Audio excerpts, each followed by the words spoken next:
Welcome back to the second week of NACE this season. We're back with Varsity Premier, and it's Playfly College Esports. We're back. Second week of the season, and, well, it make you think that most teams have already only played one game thus far through the first week, but everybody's already got two on the board except for these two. It's Tiffin and JMU, the teams that we will be watching in our first best of three, as the last two teams remaining in the Premier Division who have yet to play their second games. This is going to be their second game coming up, and so a lot to prove for both of these guys, as they'll get the chance to, let everybody know that their first week results weren't a fluke or were a fluke if, they prefer to look past that loss in week one.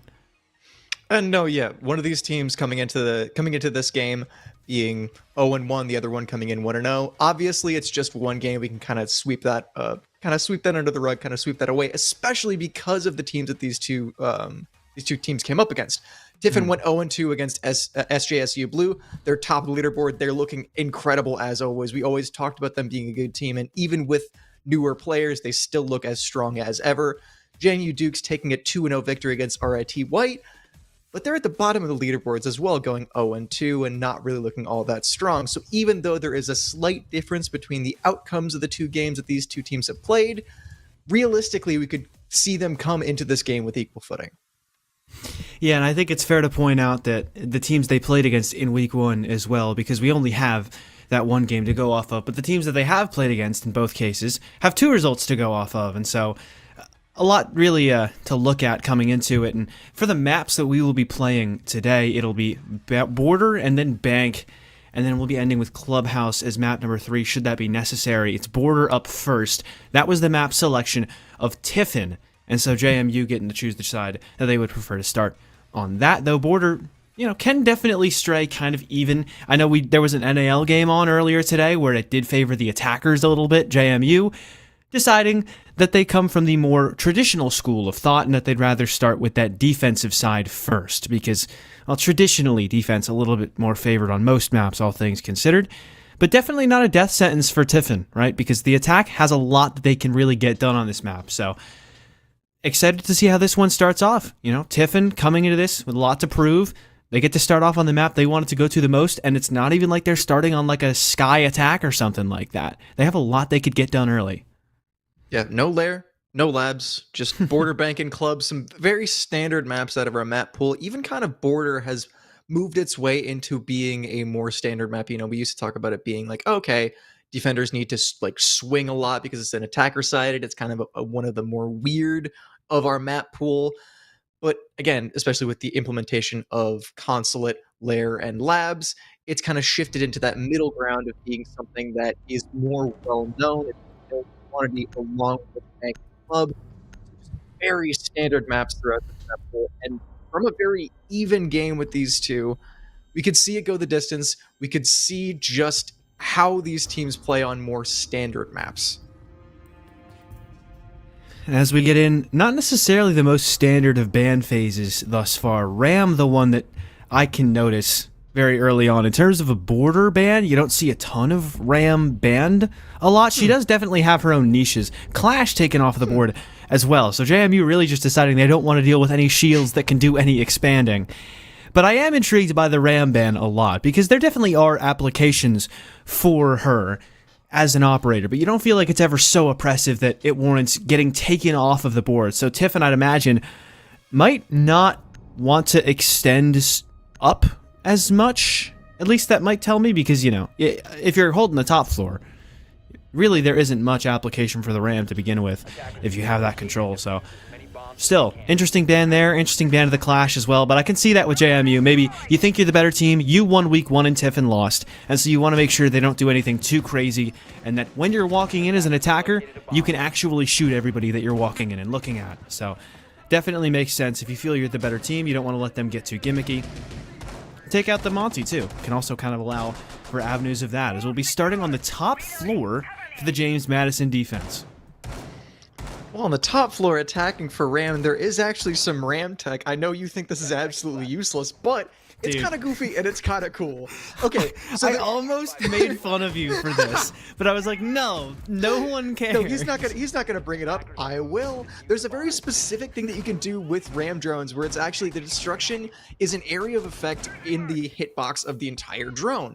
A fun thing that you can do with that, though, is it actually also destructs above the drone. There are only a very few specific spots where you can kind of toss it up onto a shelf or toss it up onto the pipes in vent and actually clear above the ram drone and clear out that kind of angle at the edge of half wall. It's not super useful. Doesn't really do a ton of impact, but it's cool tech that you can bring into a ranked game or, you know, use with your friends in a standard game and have them make fun of you. Which is more often than not the outcome for me. Yeah, I will let everybody know that there is no application for that practically, and he just likes to talk about it because he came up with it himself, and he's very proud of that. Anyways, getting it, and you know what? It's cool, and I'm proud of you too, man. Anyways, we'll get in. Already a minute into the round for Tiffin, and yet to make any significant progress. As they're walking into what's now becoming more traditional style of defense where you have this mirror window, or the mirror herself in this case. Can't see if there's a mirror there or not, but the mirror set up on the archives. Wow, they've opened up that exact angle. If only there was, if only they could have played Ram.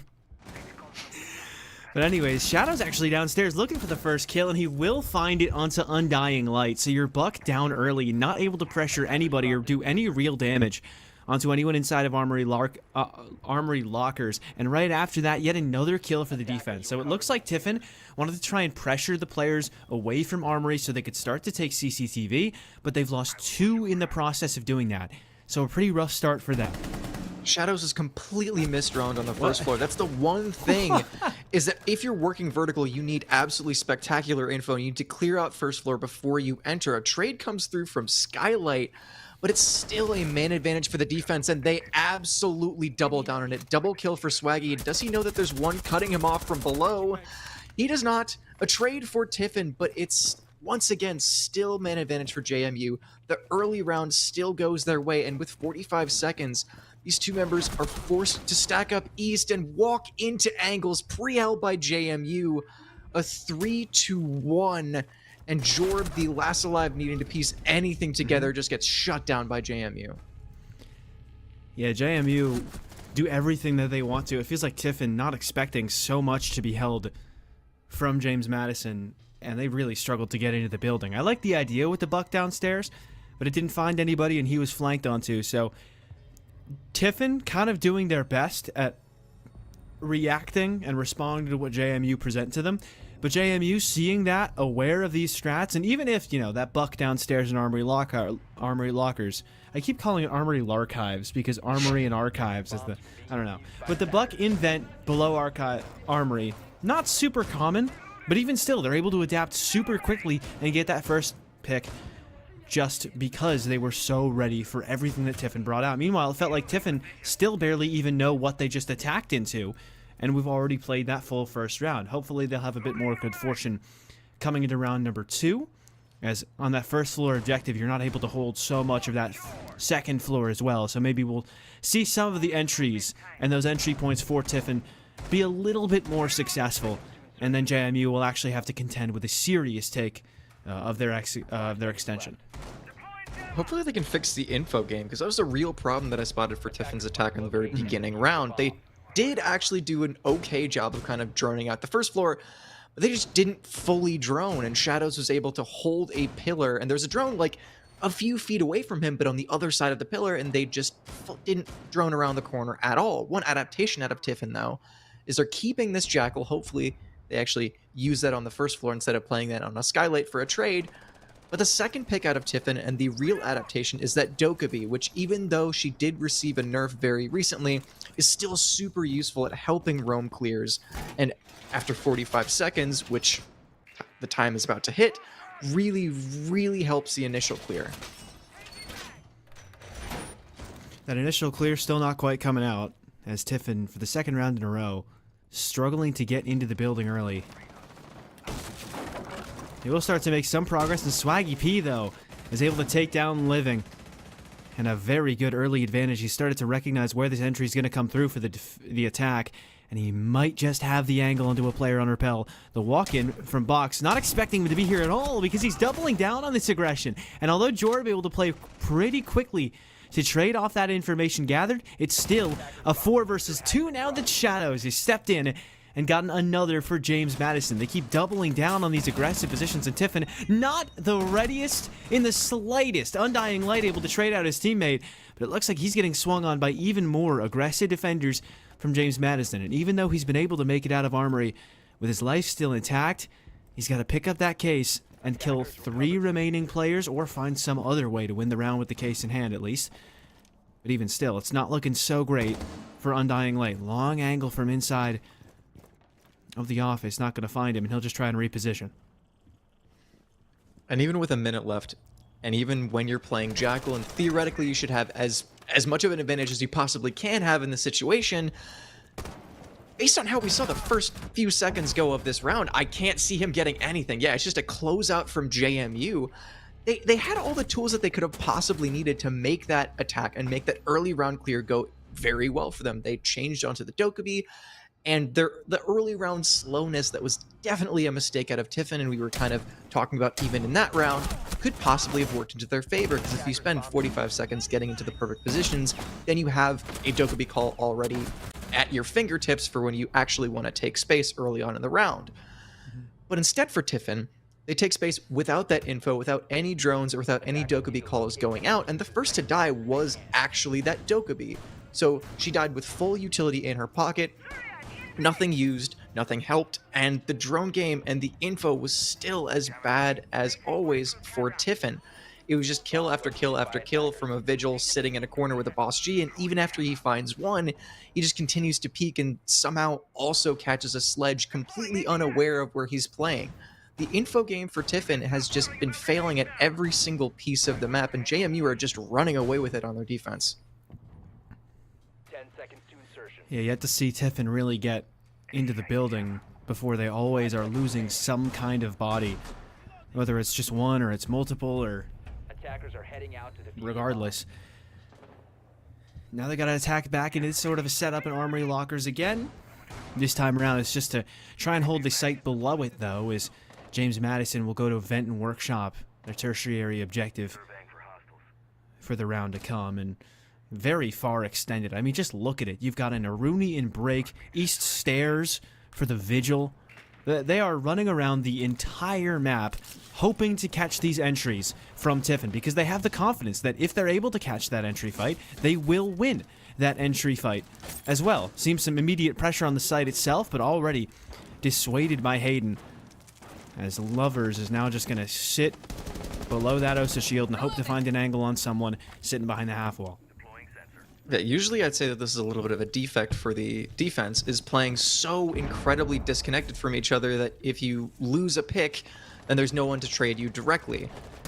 But instead for JMU, I'd be surprised if anything, I was about to say, doesn't go their way, but initially, an early round pick for Tiffin, and exactly like I was talking about, just such a disconnect that the trade comes in very late, and comes in from a completely different point in the map. Even though they aren't playing off each other, even though that it isn't a direct trade, JMU able to win a secondary gunfight on a completely different part of the map and even it out once again into a 4 versus 4.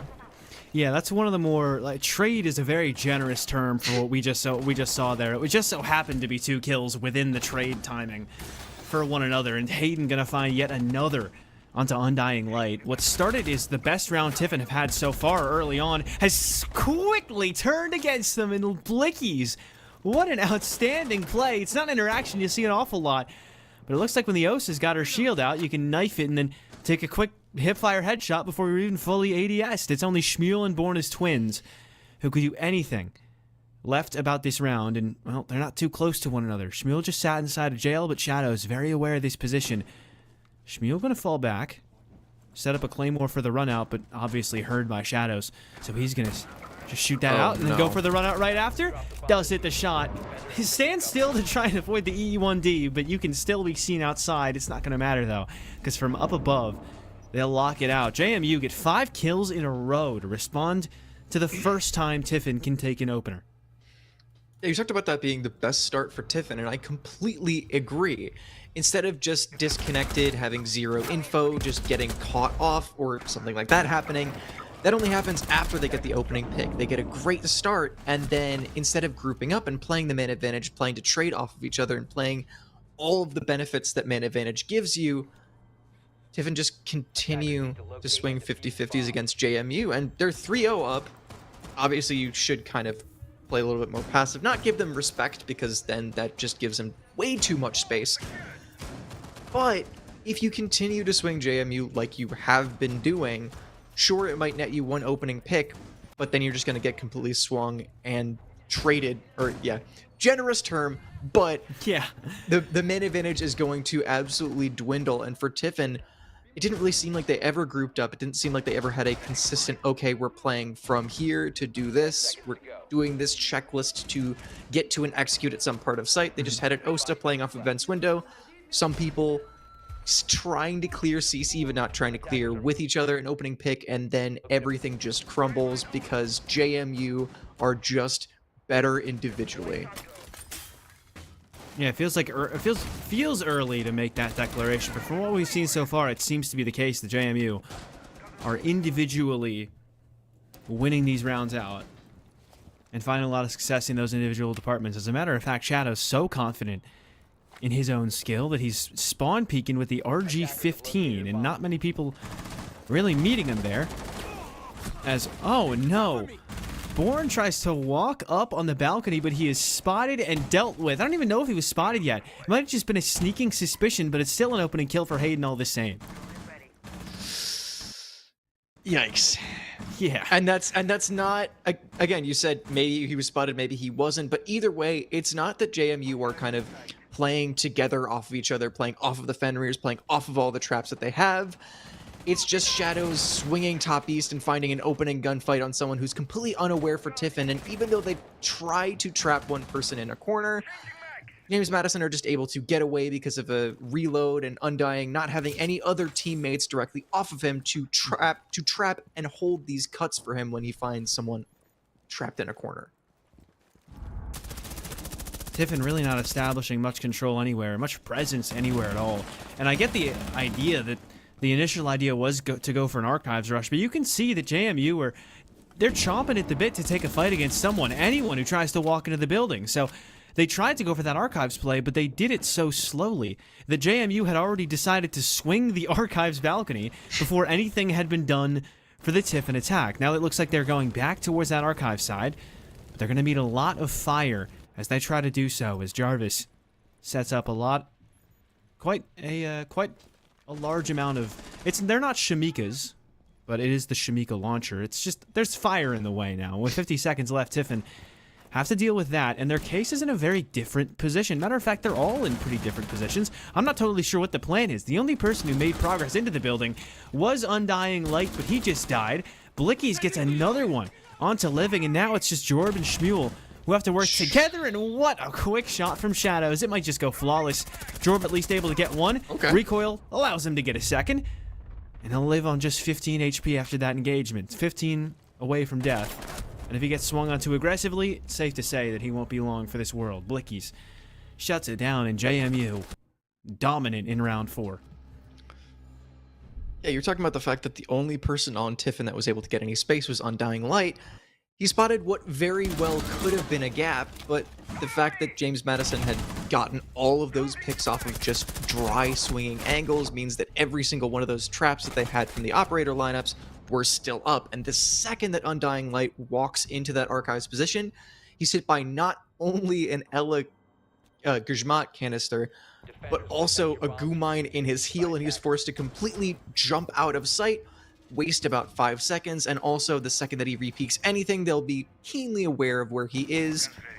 So at that point, Tiffin are losing opening gunfights to just dry swings from James Madison, and the second that they try to do anything, they're shut off of sight from trap util. It's just, for Tiffin, usually, you know, there's a thing that you can do where you can switch up, change your utility, change your operators, but when you're kind of failing at the very basics of getting opening pick or playing together and actually going for an execute, you kind of need to focus on just the individual mechanics of either, playing together and trading out properly, or what they've decided to go to, which is 2 shields.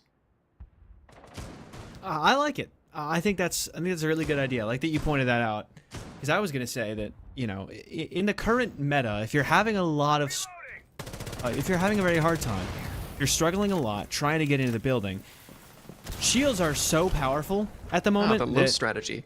Yeah, exactly. We can't attack. Pick Blitz, and it worked for them. They were up 4-2 on Sonics before they had to play defense, but I digress. Hopefully Tiffin can start to get something on the board, and they will get an opening kill. It seems like the Blitz idea working pretty well. And Undying Light, the Blitz himself, able to get his second. They've hit the site directly, taking advantage of how confident James Madison were feeling, trying to meet them as soon as they got into the building. And in these first 4 rounds, Tiffin have been entering the building in very off positions, but this time around, they're just going to get right in through jail, start to get the case down, but oh no, he's been shut down in the middle of it. Living goes down, Swaggy P with another, and although Jorb able to kill one in return, they could still shut this plant down. Nice cover from Jorb, though, will give the advantage back to Tiffin, but actually, he got taken down by Swaggy PK. It's a 1 versus 1 between the Legion and the Blitz. Damage dealt to him, and finally, Tiffin on the board, as the Blitz was the X Factor. Undying Light with a marvelous round. The thing is, not to take away from anything from Tiffin, that was a great audible, a good crunch play, and a fantastic rush. But that being the one round that you win, and JMU now obviously being very, very well aware that that's something that Tiffin are willing to do, well, it's what we call a kind of pocket strat, and what most people call a pocket strat, which is something that you kind of bring out. You're losing a lot of rounds. You kind of do it as okay, we're doing this to shake at the momentum, get more control of this game. But for JMU, once you realize that Tiffin are going to do that more consistently, I very much expect that we'll see much less deep roams out of them. Because the problem that round was they had such disconnected players that the initial rush netted Tiffin a great man advantage.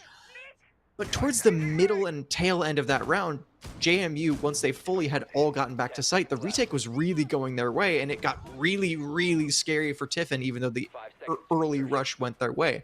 So for JMU, if you can be aware of the rush potential, play closer together, I don't expect any other round to be as close, or any other round on this have to be that close, but we only have 1 more round. Yeah, and they're bringing the Bandit for this one, which is interesting.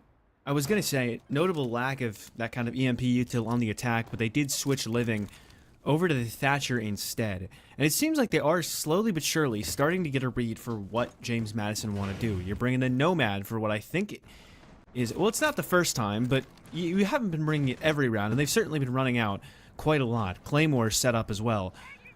So, Tiffin are getting a good idea of what JMU want to do. There have been a good amount of runouts. A lot of defenders on the outside of the building. Okay, we just ran through jail. They're probably going to bring some kind of a denial to make sure that we can't just do that again. And the wrong side for the Bandit trick means that it's actually going to get open yet again. So opportunity now for Undying Light to make the same big play as he made in the past. Another run out expected this time, and although the Claymore was shot out, no kills on that run out for Shadows. Only 2 kills are going to be 1 for each team towards this jail area, as they are just walking into a very, very tough JMU defense outside of jail, and they're just going to run straight into it. 3 kills for JMU. And Tiffin try to do the same exact thing again, but like you said, that's more of a pocket strat for a reason. Yeah, they get the opening pick and they get the wall open, but that's about all that they can get, because the rest of, honestly, everything has just been going JMU's way. A run out from Shadows, nets yet another pick, and Twins, the last person alive with a goo mine in his pocket, and the entirety of JMU encircling him means that it is a 5-1 for JMU. We saw the strats at the very end. We saw the blitz come out for Tiffin, but it's only able to net them 1 round, and now they go on to their defense on what we've very clearly seen from Tier 1 play is an attacking-sided map. I mean, rough start for Tiffin, all things considered. I think it speaks to their struggles on the attacking side, that the only strat they won through that 6-round map, like you said, was more of a pocket strat. And then the instant that they try it again, they get shut down the instant they even try to get into the building. They start to get the wall open. It starts off decently well, but it felt like JMU were doing a lot of things that Tiffin were kind of expecting. They ran out from windows that they ran out from the vent window, which someone had put a claymore on early in the round. They were all kind of looking at them. They were aware of what JMU were gonna do to shut them down. You know someone's going to peek that door in from customs into jail. You know someone's going to go for that run out, but they're still not finding any success. And when that happens, it feels like it's just kind of a chalked half. Hopefully the defensive side can be a little better for them, but I'm pretty glad they were even able to get the 1 round out of that half. Attackers are moving out to locate a bomb and defuse. Yeah, most of these rounds, what you can kind of say as analysis is just kind of yikes. Yeah. Go next.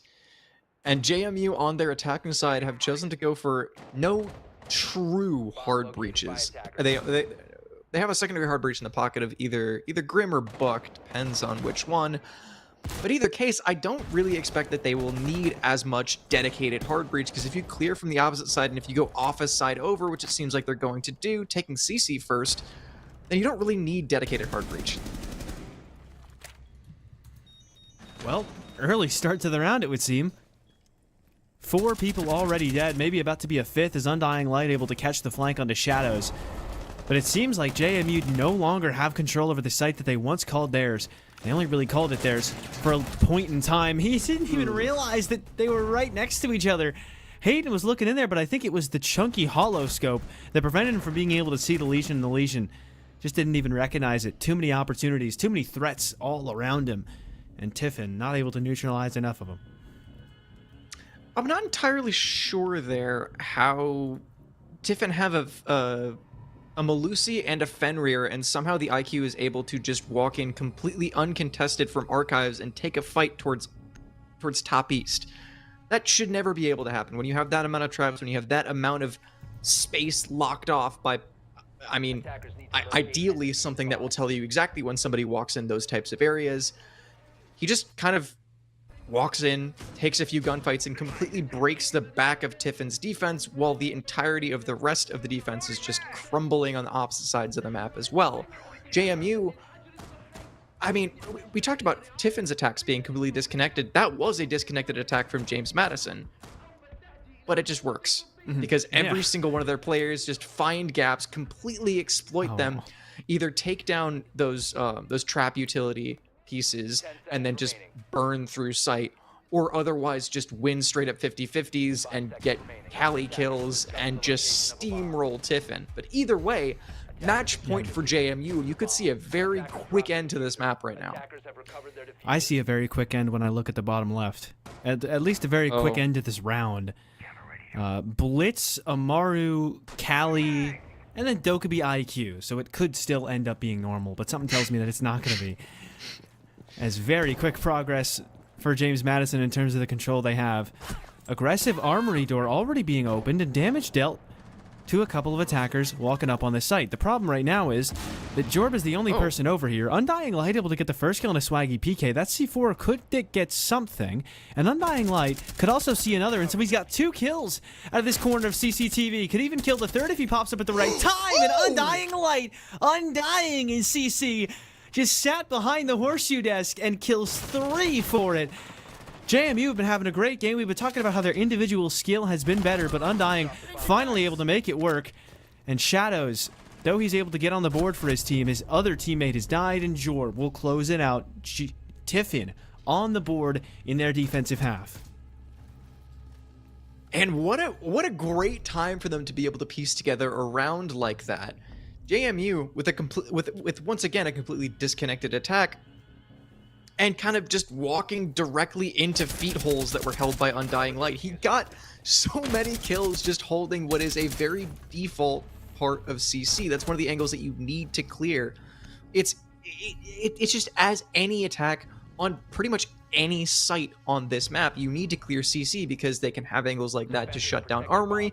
You can have deep angles to cut off the office side attack as well. It is like the first point on the checklist, and JMU just walk towards towards armory breach without clearing that or without having any sort of info towards that at all. it is a little bit puzzling. But also another thing that I kind of want to point out for JMU is they brought the Dokkaebi, but they were forced to play a little bit slower and not do that super quick, 30 seconds into the round push because the Dokkaebi nerf.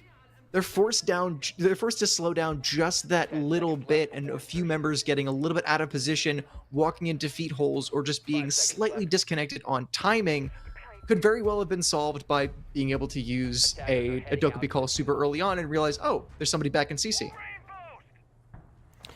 Well, apparently the Amaru strat didn't work last round, so they killed Blickies for trying to run it again. They've put the poor man down. I can't believe it. Yikes. That's, well, 4 versus 5 now. Swaggy PK still on the blitz, which, just given how much they're winning by, feels a bit rude, honestly. He's about to get shot in the back, though, if he's not aware of this player inside a small office, and they are aware of the threat. They're looking at him with Jarvis and finally able to get that kill. As I thought it would happen sooner, but it seems like the angle just not quite working in Jarvis's favor. Blitz about to run up on a player around the corner, and Jorb not able to round the corner fast enough. At the same time, Hayden got one, or rather just earlier. Shmuel, the only person on the defense who's gotten a kill this round. It was with his C4, and a big swing from Customs almost takes down Hayden. But it seems like Undying Light just a bit too far away for comfort and not quite able to land the shots, and now he needs to land shots on a 3 more. Got a 3K last round, but that was with his position unknown and unexpected. This time around, neither of those things are the case. He's no here inside of Customs and just peeking only his head around as the Dokkaebi, so that he's so close, yet it still feels so far away. Good trade, swing from the Maverick, and a good map overall from James Madison as they shut Tiffin down on their own map selection. And now we'll start to head into Bank, the map that JMU wanted to take us to. And let me tell you what, if that's their performance on a map that they didn't pick into, I am scared to see this team on Bank. Yeah, disrespectful is the only way that you can honestly describe that matchup. It was just round after round after round of not, super structured, very organized, methodical attacks. It was just JMU running over Tiffin. They're able to piece run around together on their attack, of having a pocket blitz strat that works out well because of the disconnected nature of JMU's defense, and another one on their attack because of, again, just things of that nature, a little bit of disconnected things from JMU. But when it comes down to it, JMU just kind of steamrolled Tiffin. Yeah, that's just kind of how it is, right? And there's plenty of time for Tiffin to get things back together, all things considered, as we do have another map to get into, as that's not going to be over after just one map. You got to make sure that we have time for both of them. And James Madison with a very impressive showing on that first map. Safe to say, I would say, at least, I don't know if it was obvious to you, but I think it's very clear. They've got some very solid gaming chairs, all things considered. And you could too, as you could go shop at Mavix and get an official partnered gaming chair of Playfly College Esports. That's right, Mavix, the logo you saw bumping around the bottom left. They are the official gaming chair sponsors of Playfly College Esports. If you email esports@playfly.com, you can maybe get some competitive pricing on ergonomic upgrades for your campus, maybe your gaming room. Who knows? They've got your back, though. And so it's very, very exciting, that prospect. I've personally never had a gaming chair, all things considered. And as of right now, I'm playing out of one of those, casting out of one of those normal chairs they give you at a college dorm. You can't see it in frame. Yikes. Yeah, you can't see it in frame. But no, it's not comfortable. So I wish I had a Mavix gaming chair. You should get one too. Get them for everyone at your school. Email esports@playfly.com. Yep, esports@playfly.com to make sure that happens for you. We're going to take a break, though, and we're going to come back with map number 2. We'll see if James Madison keep rolling him over or if Tiffin can really start to stand up on Bank. So stay right here.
Well, James Madison, it looked like it was their map pick, but that was where Tiffin wanted to send us. Onto Border. Certainly regretting that decision, but it might just be that James Madison a little bit better at this point in the season. They won their first week, and if that map's anything to go off of, it looks like they're slated to win yet another week in a row, but Tiffin still with a little bit of time to make the comeback. We're going to head to Bank, the map pick of James Madison, but well, if Tiffin can show some signs of life early, definitely could stand to help quite a lot. Also, notably bigger map, so a lot of those runouts and crazy plays that we saw on Border from JMU, not going to be as easy to make and going to be easier to exploit, at least in theory, out of Tiffin. So I think maybe this map could play into their favor a bit more, though still a map that JMU really wanted to get to, as we'll head into it with Tiffin starting on the defensive side. Also, benefit of the doubt, and towards Tiffin's attack. Because of the amount of entries that these sites have, it is a lot easier to kind of go for weird off pocket pits. Like if you're talking about basement specifically, you could go for like a weird elevator drop. You could go for clearing lobby out and then going for a gold drop. There are a lot of kind of off pocket picks that you can pull out from Tiffin, and that's really the only stuff you use that really worked against JMU. Again, that is Tiffin's attack, and we still have one whole half of this map to get through of JMU on their attack first. And if Border is anything to go off of, it is not going to be a very easy defense for Tiffin. Yeah, and as we hop into the map, I want to tell everybody in the chat room about Extra Life before we get started. Last year, more than 120 players from over 25 teams joined our super team page to raise over $30,000 towards changing kids' health to change the future. Join the Playfly College Esports super team page to, again, help out change kids' health to change the future. Wonderful organization just based on the name of it. And if you've already created an Extra Life team, connect with Playfly College Esports on Discord to get the fundraising initiative, to get your fundraising initiatives amplified. So helping out for a very good cause. Very exciting prospect for sure. And as we get into Bank, well, you would think that this is that one old grand final from a long time ago. I think it was Paris when Jonas did the Cav thing on Bank. Because otherwise I can't see why she's getting banned. But she got banned. Do you get what I'm saying at least? Do you remember that? I do remember, and I kind of get what you're talking about, but for JMU, it's kind of just like very, very, very targeted bans against Tiffin. The Blitz makes a ton of sense because that's the one thing that Tiffin were able to use on their attacking side. On their defensive side, you can kind of say like you said, why are they banning Cav? That makes zero sense. Cav is, especially in a comp setting, not really all that useful at all, but for the way that James Madison liked to attack the completely disconnected, taking 50-50 gunfights all by themselves, it kind of makes a lot of sense. Because on their defense, Tiffin could possibly bring a trap play around that, and for a map that's so big on the interior like Bank, if JMU tried to kind of lurk in, the one thing that you really could be worried about if you're playing alone is a Cav playing a rat corner, picking you off, getting the interrogation, and then all of a sudden, it's not just a man disadvantage, it's the entirety of your attack all figured out by the defense. So taking that off the board, even if it's just a slim possibility for a JMU, clears up a potential downside. But that's not going to be the thing that really hurts them. An opening pick for Tiffin based off an AA-12 shot. They're very aware of Shmuel here, though, so this could definitely get responded to pretty soon. And yeah, he hasn't seen Jarvis. Good information inside a lobby. It looks like one of the cut drones they set up in there ends up reaping them a lot of rewards, but Born able to get 2 now. And the AA-12 really starting to take over. Unlike that battery, this guy is shooting back on the Azami AA-12. The hate follows me everywhere I go. Hayden trades it back, though, so now we're in a 3 versus 3. 2 slug shotties out of Tiffin, and I think that makes a... Oh, my God! Oh, where Another are we fantastic shot. That's just Undying Light lurking around on the first floor, and the yellow ping confirms what he should already probably know. The Jarvis is down, and it is a glorified 3 versus 2. They're playing the long angles. Oh my God! Oh wow! What a gorgeous shot out of Hayden. Suddenly, it's essentially 2 versus 2, and he's very well aware of that elevator position. So he has Living completely cut off at this point. And the two defensive members of Tiffin are shut off towards that lobby area, but Alert coming in doesn't net anything! Come on now. Oh, Flickies. Yeah, he's hoping that one wasn't caught on stream. I got some bad news for you, buddy. We caught it live in 4K. Yeah, we got it. Don't you worry, Swaggy PK. We got it. Now it's Hayden up in the cut in the 1 versus 2. 2 players alive on the defense that are trying to play together, and that's the big thing to point out. Undying Light even walking in first. He's the one at just 4 HP, so makes sense that he would want to be the one in front. Try and play off the info that they can gather off the death of the first player, and then let Living try and do what he can, and that is going to be the death of Undying Light, but eventually Living no longer living as well. A double kill for Hayden, and the 1 versus 2 works out. James Madison, even as bad as they looked at the start, still dominant at the end. An incredible 1v2 from Hayden.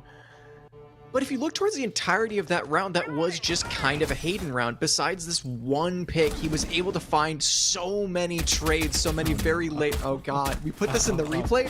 Why are we putting that in the replay? My God. Either way, a quad kill for Hayden. The only one that he doesn't find is that pick inside of lobby, but the other ones were... Yeah, you were talking about that's a really messy round that JMU were able to fight back from. It's the entirety of the team just falling individually to the slug shotguns, and Hayden piecing together trade after trade after trade from those horizontal angles on the very wall that you saw the Capcan reinforcing. So great individual play, but yeah, my God, just so many individual, not even just whiffs, but misplays out of JMU, and likewise from Tiffin on the other side to not close out a 2 versus 1. Yeah, Jarvis, it's time to take... He's back on Dokkaebi. Just or is that Blickies? I think it was Blickies. Take off the holographic sight. Like take off that zoom scope. It's so bad. Take the suppressor off of it. They've killed Blickies. They killed him for missing. Oh, what is he? Okay, a little too much trolling going on. As Hayden gonna take down Shadows, 3 versus 5 now coming into the next round. Actually, no, I do think Jarvis was the one on Dokkaebi the round before. Anyways. Regardless, still 3 versus 5. As Tiffin don't have to do anything. And I think that last round kind of contextualizes why JMU could maybe have wanted to go for a Cav ban. So many players died without even recognizing where Tiffin were. They were running around the map trying to play aggressive in weird, wacky spots, and JMU didn't expect them to be there. So now you bring the OSA, you walk around with your shield up, making sure that you're not going to get caught from any of those funky angles, and making sure that if anyone takes any shots in your direction, they may not be lethal. You'll be able to adjust and win those 1v1s just like you were doing on border, but it actually looks like they're going to be the ones trying to catch the defense off guard, and the drop-down marble works marvelously. Swaggy PK with a big opening kill. Hayden trying to walk up the lobby stairs, but it's Shmuel to get the next one. In a 4 versus 2, we now stand.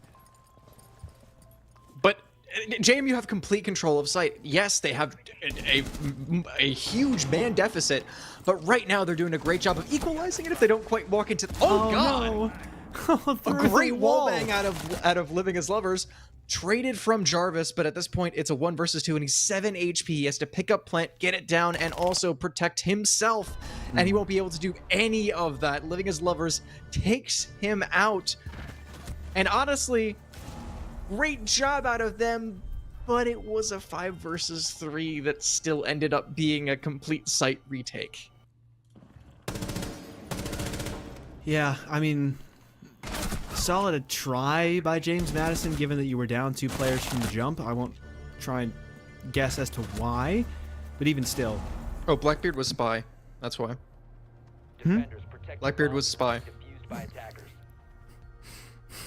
He gets the opening, but he's traded. It's a great play from JMU to find the spy, but... Alright. Anyways.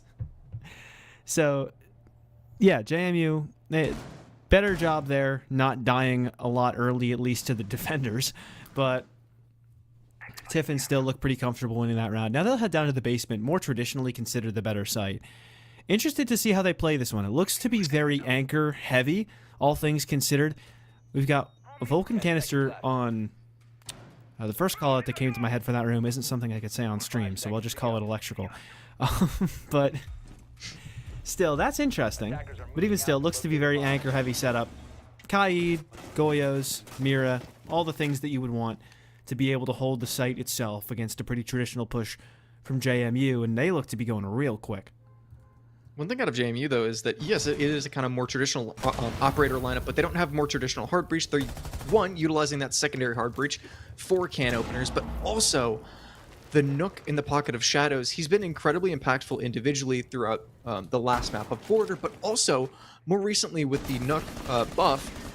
Nook is actually a lot more impactful and a lot more useful than they used to be, than she used to be, because instead of having that be on a timer that runs out relatively quickly and then you have to re-up it, you can kind of just lurk around with complete freedom, and the only thing that really stops you is hard set utility, which, thankfully for Tiffin, they have quite a bit of. Nook instead just wastes out a little bit of time, sees the Mira, tucks tail, and completely re-rotates to reach the rest of her team later and set up a push towards top blue, but Hayden's already found the opening there. Yeah, great start for Hayden. And a very good opening kill for sure. Rest of the team kind of just sat inside the objective, so you can start to work your way towards that. And the combination of the IQ and the impact EMPs will make sure that there are no impact EMP moments where you miss it even though you had the right idea because the radius is so small. Living able to get a double kill as they walk down Marble though, and Undying Light able to kill yet another in Swag EP. James Madison feeling way too confident. Every single time they do that, they are getting punished for it. Double kill for the Goyo now. And it has to be Hayden with the second clutch of the map, otherwise Tiffin will take their first lead of the series. They find opening pick towards top blue, and they have plenty of time to be able to work that down blue stairs, but instead, they leave Undying Light completely free and try to kind of work a lurk down bottom Marble. Instead, Undying Light just cuts off one by one by one by one, and playing in this close left corner, I don't think Hayden has enough info, or honestly enough utility to be able to clear this corner. Yeah, he's expecting that he's either playing behind Shelf or has completely abandoned this spot, but playing an off angle, Undying Light is able to completely destroy the attack of JMU. We see them take a lead. Yeah, I feel like James Madison this map have been getting a little too comfortable, all things considered. Map 1, they got really comfortable taking 1v1s and getting aggressive, but that was still working for them because they were individually good enough to make it work, and Border's a map that can kind of enable that because it's very small, so it's very easy to not be too far away from your teammates while still trying to meet the attackers at every possible location they can get into the building. Bank's not like that. But even still, they're not on the defense, they're on the attack now as well. And so they're trying to just streamline this whole process, go very fast, but every single time they've cut corners, whether it's been in early round situations like in round 1 where they got put at a big disadvantage not checking downstairs, or in late round situations like that last one where they went from being at a 5-on-3 to losing a 3 versus 0, basically killing nobody towards the end of that round. They're consistently being punished for cutting those corners. They gotta get a little more respect to Tiffin than they're giving them, which I love Tiffin at least being able to prove that, because JMU look like they'll be a very good team for weeks to come, but Tiffin are showing that, listen, if you're not as good as JMU, you do need to give us a lot of respect, and even if you are as good as them, you can't treat us like we're just a pushover, because we will punish you. Yeah, the thing is, for JMU, they have been cutting those corners for the entirety of this matchup. If you think back to Border, it was a very one-sided matchup, but it wasn't because JMU had these consistent game plans and were playing together. They were disrespecting Tiffin just like they've been doing on this map. So the only thing that's really changed is Tiffin now finally have hands and have been able to fight back. It's either a map change or it's a complete philosophy change, but either way, they're up 2-1, and they've actually been looking quite good in these rounds, except for the fact that JMU consistently have been able to find that opening. Tiffin once again need to be able to fight back from the back foot, but if they can continue the momentum that they found, if they can continue to hold these sites like they have been doing, they could fight back, but they've given up a lot of space, and at 2 minutes left, JMU have a lot of time to be able to work the vertical that they've just taken. Shadow's almost punished for cutting corners again and not droning himself in. But it seems that Undying Light just as surprised to see him as he was to see Undying Light. So early advantage now for James Madison as he's just a little bit better off for wear after the 1 versus 1. And that good opener will give JMU a lot of space to pressure this site. And I like that nobody's dropped yet. I like that nobody's tried to make an aggressive play into the objective. And once they do, it's just Shadows doing it calculatedly and knowing where everybody's going to be. He's even got info on the fourth, not quite able to get the kill around the bomb chassis, but at least able to get that location, call it out for Blickies, and then Blickies can do the trick himself. Living has to be the one to make a 1 versus 5 happen, and he is in Siberia for the time being. It was just to kill Hayden, but even still, not able to get too much after that, at least not if they walk right at him, but Jarvis has done just that. So, again, JMU, we're being shown that we need to respect them a little bit more, but it seems like that's what they're doing. They're settling into the 3 versus 1 on the objective, and all these Bs are going to make it so hard for Living to make any retake work without being spotted, and he's going to get spotted, not by the Grim Beast, but by Swaggy PK, and shut down at that. 2-2 now as James Madison get back on the right track. Yeah, that round for James Madison, just a very typical round out of what we've seen out of them. They find opening off of a lurk, they do a great job at that. At 2 minutes, they start working vertical and just absolutely getting their fangs into Tiffin's sight hold. And then once again, they're just able to send one directly into sight, and it just breaks the back of the defense. You're talking about how, oh, I like the fact that they've been kind of playing back, playing a little bit more passively, possibly playing around each other for the vert, but then Shadows just walks in, completely destroys the sight hold, and JMU walk away with a round win. That's... We talked about, okay, maybe JMU need to show a little bit more respect towards Tiffin. It seems like for this matchup, for at least this past round, they're very much not doing it. They're sticking to the game plan. They're doing what feels comfortable for them, and or at the very least, what's fun. And if we see them continuing that dominance, even if they kind of toss a few rounds Tiffin's way, I would be shocked if Tiffin were... You know what? I'm not going to make any predictions because we've seen a much different Tiffin out of this game. I was going to say James Madison just looked individually better, but they're still making the mistakes of playing disconnected, and Tiffin could very much punish that like they did on the 2 rounds that they won. Yeah, I mean, individually, Tiffin have looked a lot better this map. We had the AA-12 double kill in the first round. I don't know if it was Bourne who did that round, but it won't be Bourne who does it this round because Hayden has decapitated him. 25 seconds in, and looks for another on the bomb chassis player, but a great trade back from Jorb.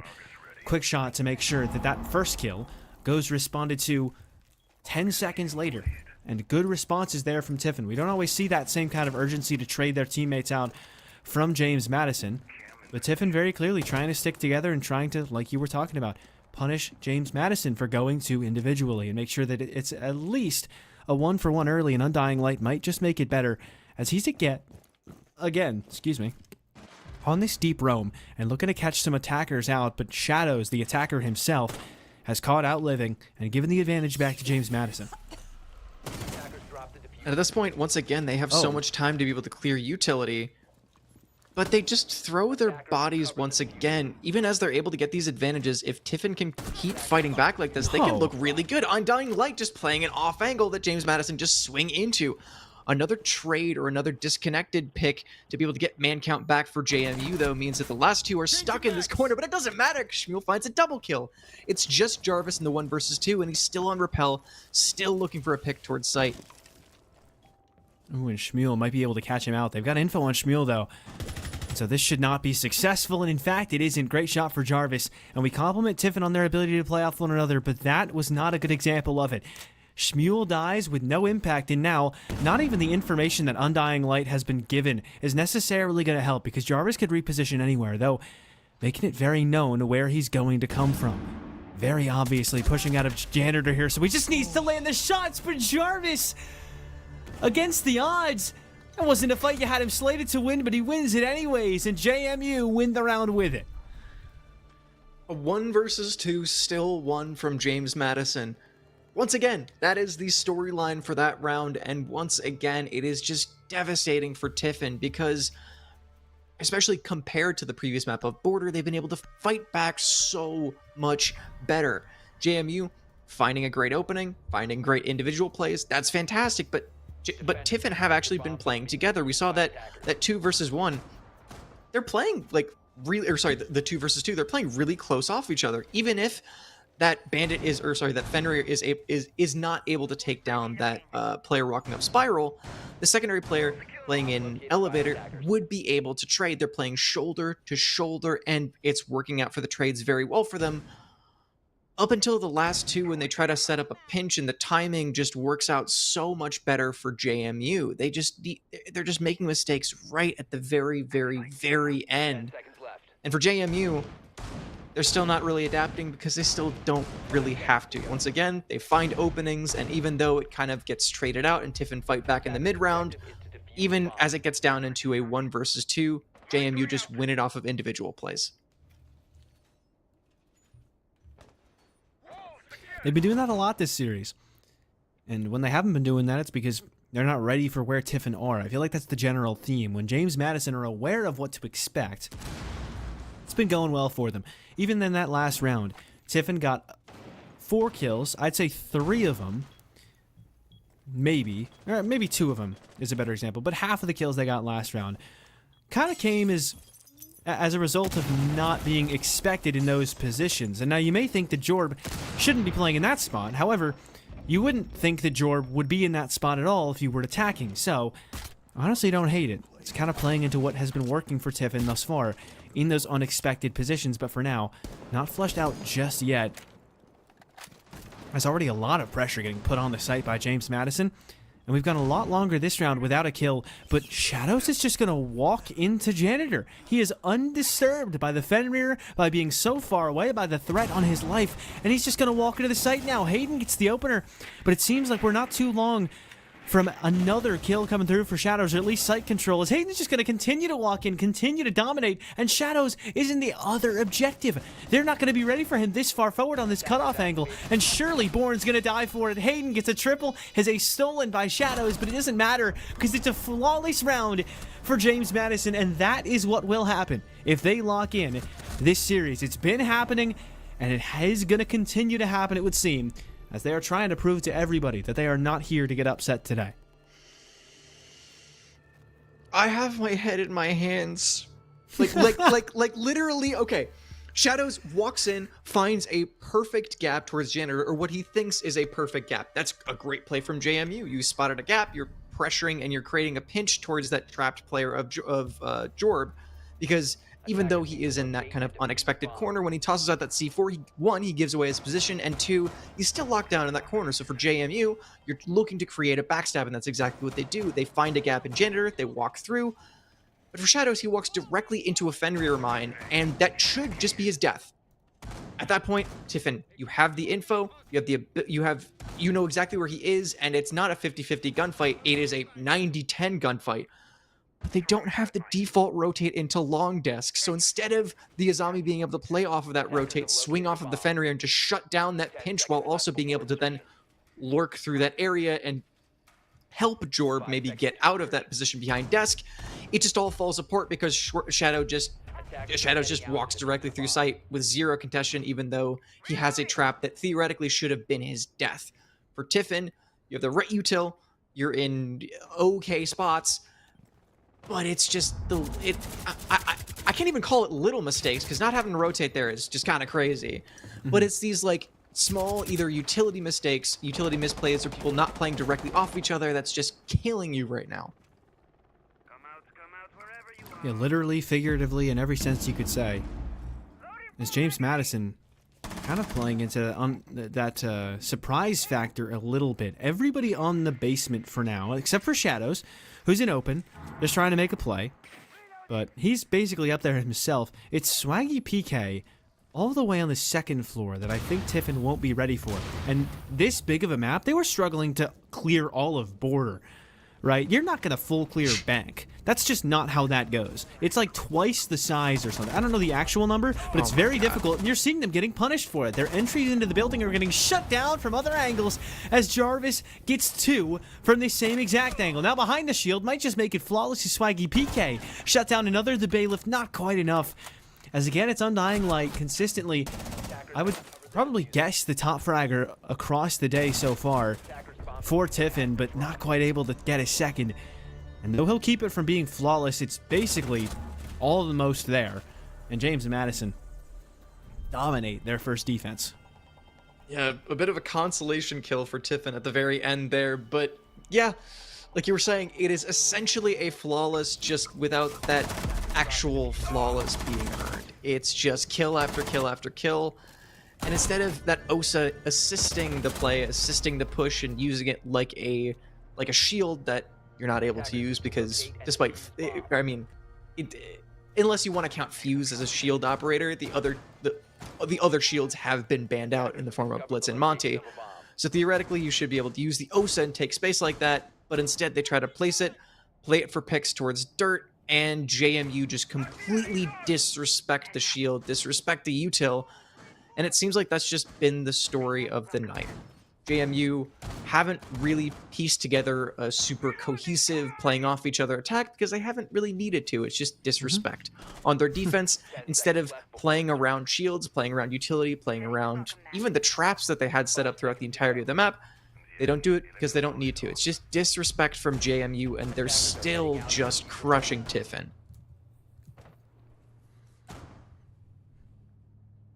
I mean, you put it right. Tiffin struggling for signs of life by this point. And James Madison not really struggling to do anything, as Swaggy PK sat next to the open area window, or the printer window rather, and JMU have resorted back to the TKs to try and make this interesting for themselves, as Hayden gonna be the one who dies very early on at his teammate's hand. Wide swing of a stock player though, as Jarvis lands no shots, Living lands one, so I'll consider that a little bit advantageous for the attack, but only for so long, as eventually it's Swaggy PK to find the first proper kill of the round and bring it back to a 4-on-4 aggressive play. The swing out for Jarvis gets two. He might even make it a third if he gets an opportunity, but instead it's Swaggy PK from the other door. And we've all been there, oppressed, trying to just get into the building. But those two angles make it really tough for an unprepared team, especially against the team as aggressive as James Madison. Yeah, at this point, 5-2 up on the defense. Okay, I'm playing off a prepped window. I hear a sound, I swing. I see just a little bit of a shadow out stock window, I swing. And James Madison are just taking every single opportunity to get a 50-50, and they're just winning them. It's not like there's a ton of things we can break down, like, oh, JMU are bringing this perfect defense, although we actually do see something interesting. We see the Echo.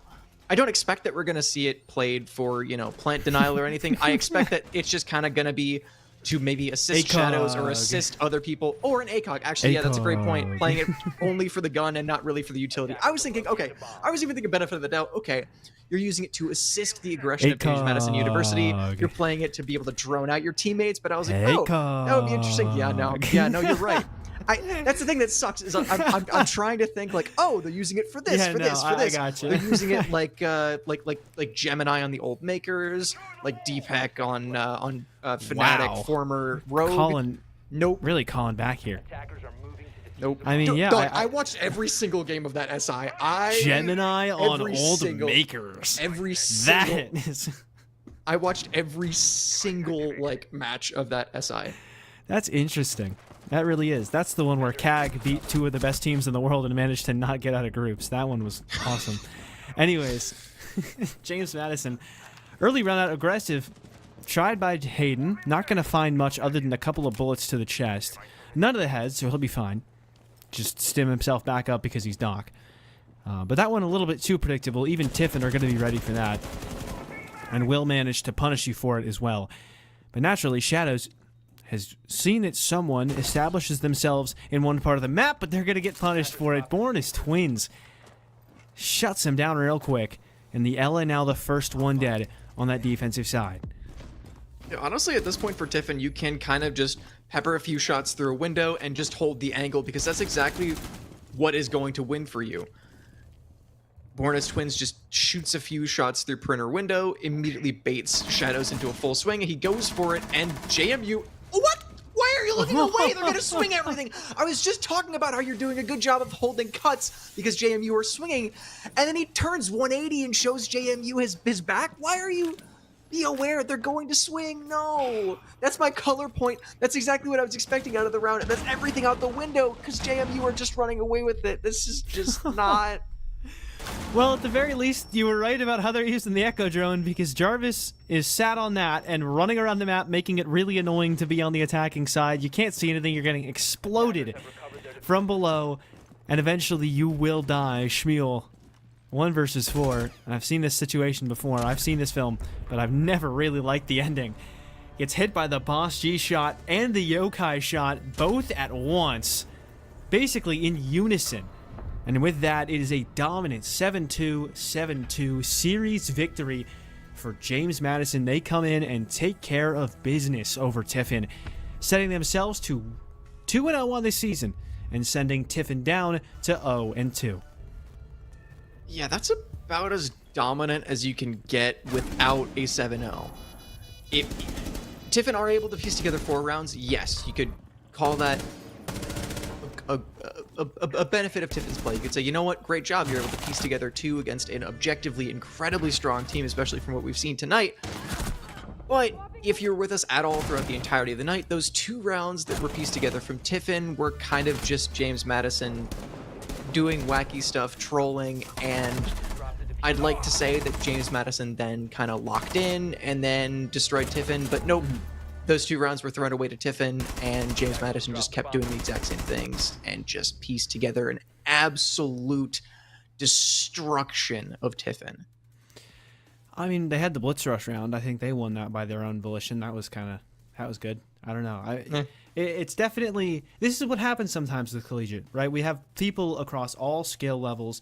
There's no necessarily, you don't have like a rank minimum, especially not for our game, because Siege is, you know, I would know from experience, it's tough enough to get 5 people on a college campus who want to play this game. I would love to play collegiate Siege. However, here I am talking about it instead, because I only have like 2 other people on this campus who even play this game on a computer.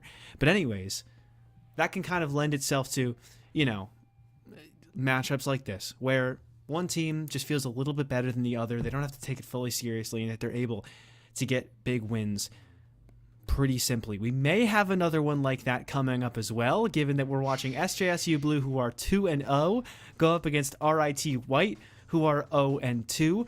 That won't be for a while, though, so still plenty of time for RIT to get ready for a game they won't be favored going into. Will the underdogs reign supreme and do what Tiffin couldn't do early, or will SJSU Blue continue their undefeated streak? That game will start at 9 p.m. Eastern, so make sure that you're back in about 45 minutes, because you will not want to miss the next best of 3 of the night.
I know we took a long break, but we're finally back with our second best of 3 of the night. It's the RIT Tigers, specifically RIT White, their B team, up against the Spartans.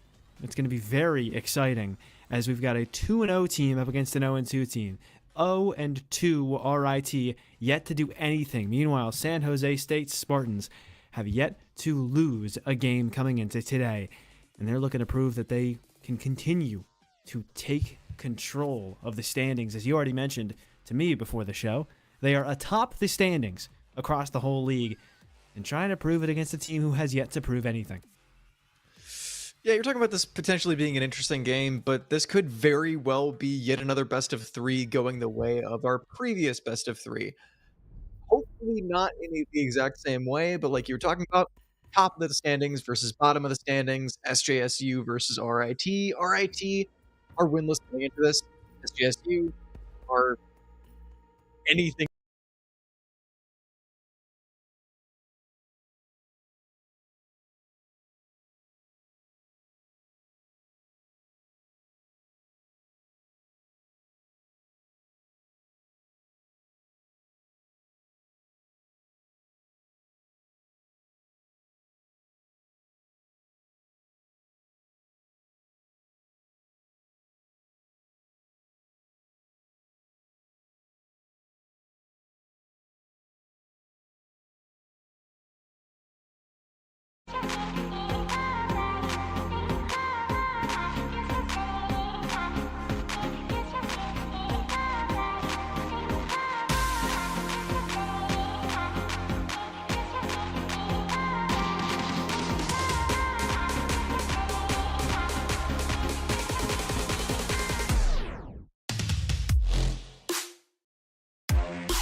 All right, well, we just got to the edge of starting that game, and then we were kept waiting for a little bit longer, but finally I get the chance to experience the bliss that is the video game that we are here to watch. It's been about an hour, I think, since the last game. I think even longer than an hour since we had our last game happen. Since then, I've taken a shower. Irish has done a lot of pondering, and VMix has done a lot of not working for both him and our producer. But we are back, and you aren't going to miss too much. You know, missed a couple of the bans here and there, and we come out of it with Dokkaebi, Fenrir, Maestro, and Bravo off of the board, as it's a first-round defense of the first floor for San Jose State. You know, this is wacky. This is definitely strange. You know, from the previous matchup, we saw Monty just being that constant ban. Makes a ton of sense. We saw a blitz ban coming out of the second map because it was something that was used consistently, and it's the kind of, you know, if you don't have a Monty, you bring the blitz if you want a shield. We don't see either of those banned out for attacking operators, which is definitely interesting, and we will very, very much see at least one of them in the next few rounds. But the defensive bans are also quite wacky. We did see the Fenrir used quite a bit, but it's definitely not something that I would assume would be banned out over something like an Azami or a Valkyrie. And so far, San Jose State just kind of playing back, resting on their laurels for now. As they have a little bit of presence upstairs with Meister up on the third floor.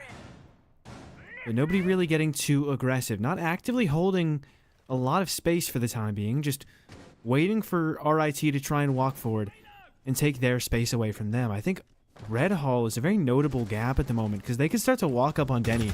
And Denny might not be any bit the wiser. Shenient, though. Sheen Sent is what I'll go with. Sheen Sent able to get the first kill of the round. Down goes Kaimiz. And an early advantage for the defensive side.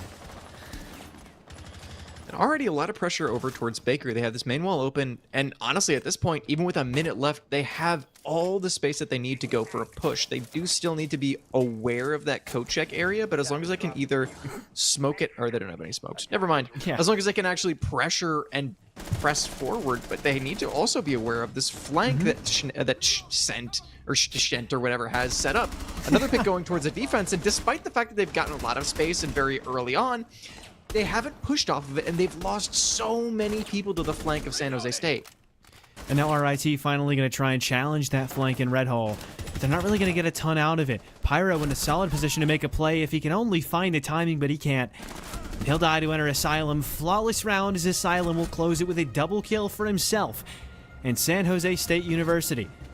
Very convincing opening to this map. Yeah, and honestly, that wasn't all that bad of a start to the attack for RIT. They got all the spaces they really needed to. They made very, very quick work of Bakery. But that's kind of exactly what San Jose State were prepared for and kind of wanted.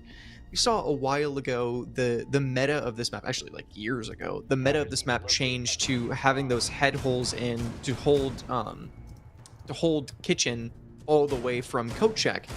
And if you weren't very well aware of why that change in the meta happened, it's exactly for a round like that. Despite the fact that RIT walk in, despite the fact that they get a ton of space towards Bakery very early on, with complete control and sight wall open, they're never comfortable enough to go for plant because they always have to be aware of the crossfires that San Jose State have set up, and they have to push even further to either shut down coat check, get the kill, or set up a crossfire with smokes that they don't have, so they're forced into playing for kills. And with RIT not really doing all that much, it doesn't even come down to that. San Jose State just kind of, on a random timing, decide to hit a few flanks and everything just works out for them. RIT, despite the early space that they got and despite the great start, they never felt comfortable enough to really go for any plant, to go for any consistent push, or get any win conditions in that round at all. Well, hopefully into this one they'll find a bit more success, as we'll head down to the second floor for a dining and reading defense for San Jose State, but a very awkward spot that they're getting pressured from for the time being, as RIT establishing a lot of pressure on those piano windows, already pushing who I believe was the cap can of Sheen all the way back to the second floor. So San Jose really on the back foot now, and RIT going to start to take some control. Very solid progress, all things considered, in this attack, and definitely showing us that though they might not have had a great round one, I think they'll be a lot more competitive than our last winless team that we saw was, because they had a hard time taking too much control at all. Meanwhile, in this case, Sheen is going to lose that opening fight, and Keim is even able to get the opening kill, make it 2 in a row as the Sledge doubles down on that first frag. Bomb located by attackers. Yeah, great 2 picks out of him, but honestly for San Jose State, it seems like just like the previous team, Oof. they're just kind of egoing. RIT instead, though, are fighting back wonderfully. San Jose State are swinging, and at least in this round, RIT have just shut them down one by one. And only 2 left to deal with.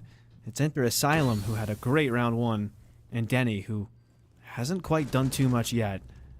And he'll go down without having done too much in this round at all. We might just see 2 flawless rounds in a row for opposite teams, and given where Asylum is and how little info he has, I just think Will does manage to kill into Joe, but he doesn't quite get the second on a Pigu though. And it's starting to get awkward now. Track Stingers surrounding him, and the attackers certainly surrounding him as well.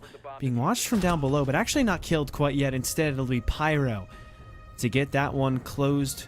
All nice and easy for RIT. A great response out of them. And their early round went the exact same as the previous round. They were able to take a lot of space very early, but instead of the previous round, it seems like after that first kind of like off push to kind of like let RIT take space and retake after about a minute or so, RIT were incredibly aware of, okay, call that audible, this is the way that SJSU like to play. We do the exact same thing because the early round went fantastically. We take the amount of space that they're just kind of giving up to us, and then once it hits that kind of 45-second minute mark into the round, just gun up and be aware of SJSU. And like you were saying, it could very well have been a flawless, and it was kind of going that way. And even though Asylum is able to get a few picks on the tail end, it was still just an RIT round through and through. The early round continuing to be very good for them. They were just so much more aware in the mid round of SJSU's wild aggressive swings. There wasn't even much of an end round either. They just kind of won. So now back to that site for San Jose. Attackers are heading out. Interesting on Cafe to see them double down on a site that looked really rough for them last time, because Cafe is a map where a lot of these sites are considered of similar viability for a lot of different teams. It's like Chalet in that you'll often see all 4 sites on the map played. Maybe Mining not played as much as some of the others, but even still. Oftentimes you'll see all 4 sites on this map get play. So doubling down on a site after it went that poorly, maybe not the decision that a lot of other teams would have gone with, but Meitster going to make sure that at the very least this round will start off well for San Jose, as the opening kill is going to go to the Azami up in Piano. What's the thing with the way that they had been playing the previous 2 rounds for San Jose is that it seemed like kind of a gut check of we're going to swing you until it doesn't work. And the previous matchup, it just kind of always worked, so they never had to switch.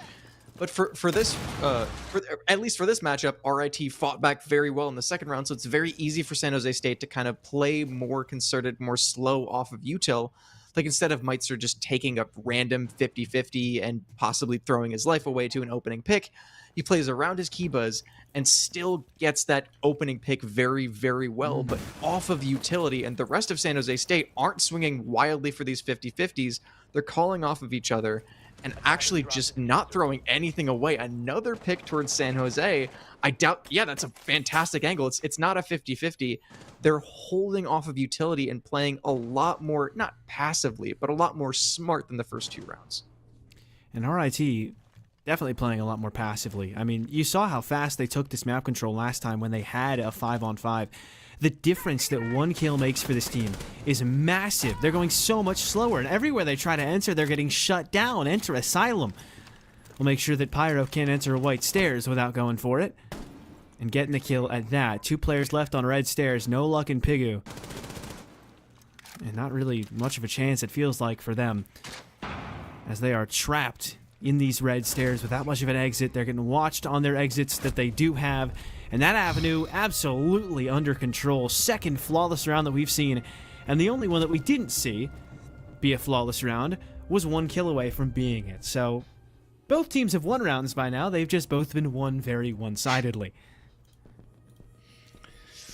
But honestly, at this point, it seems like or at least from the previous round, and comparing that to the round just before, San Jose State seemed to, again, be playing off of utility, not just swinging wildly and egoing absolutely everything and saying, we are better, we can just, like, we're top leaderboard, you're the bottom, we can just swing you.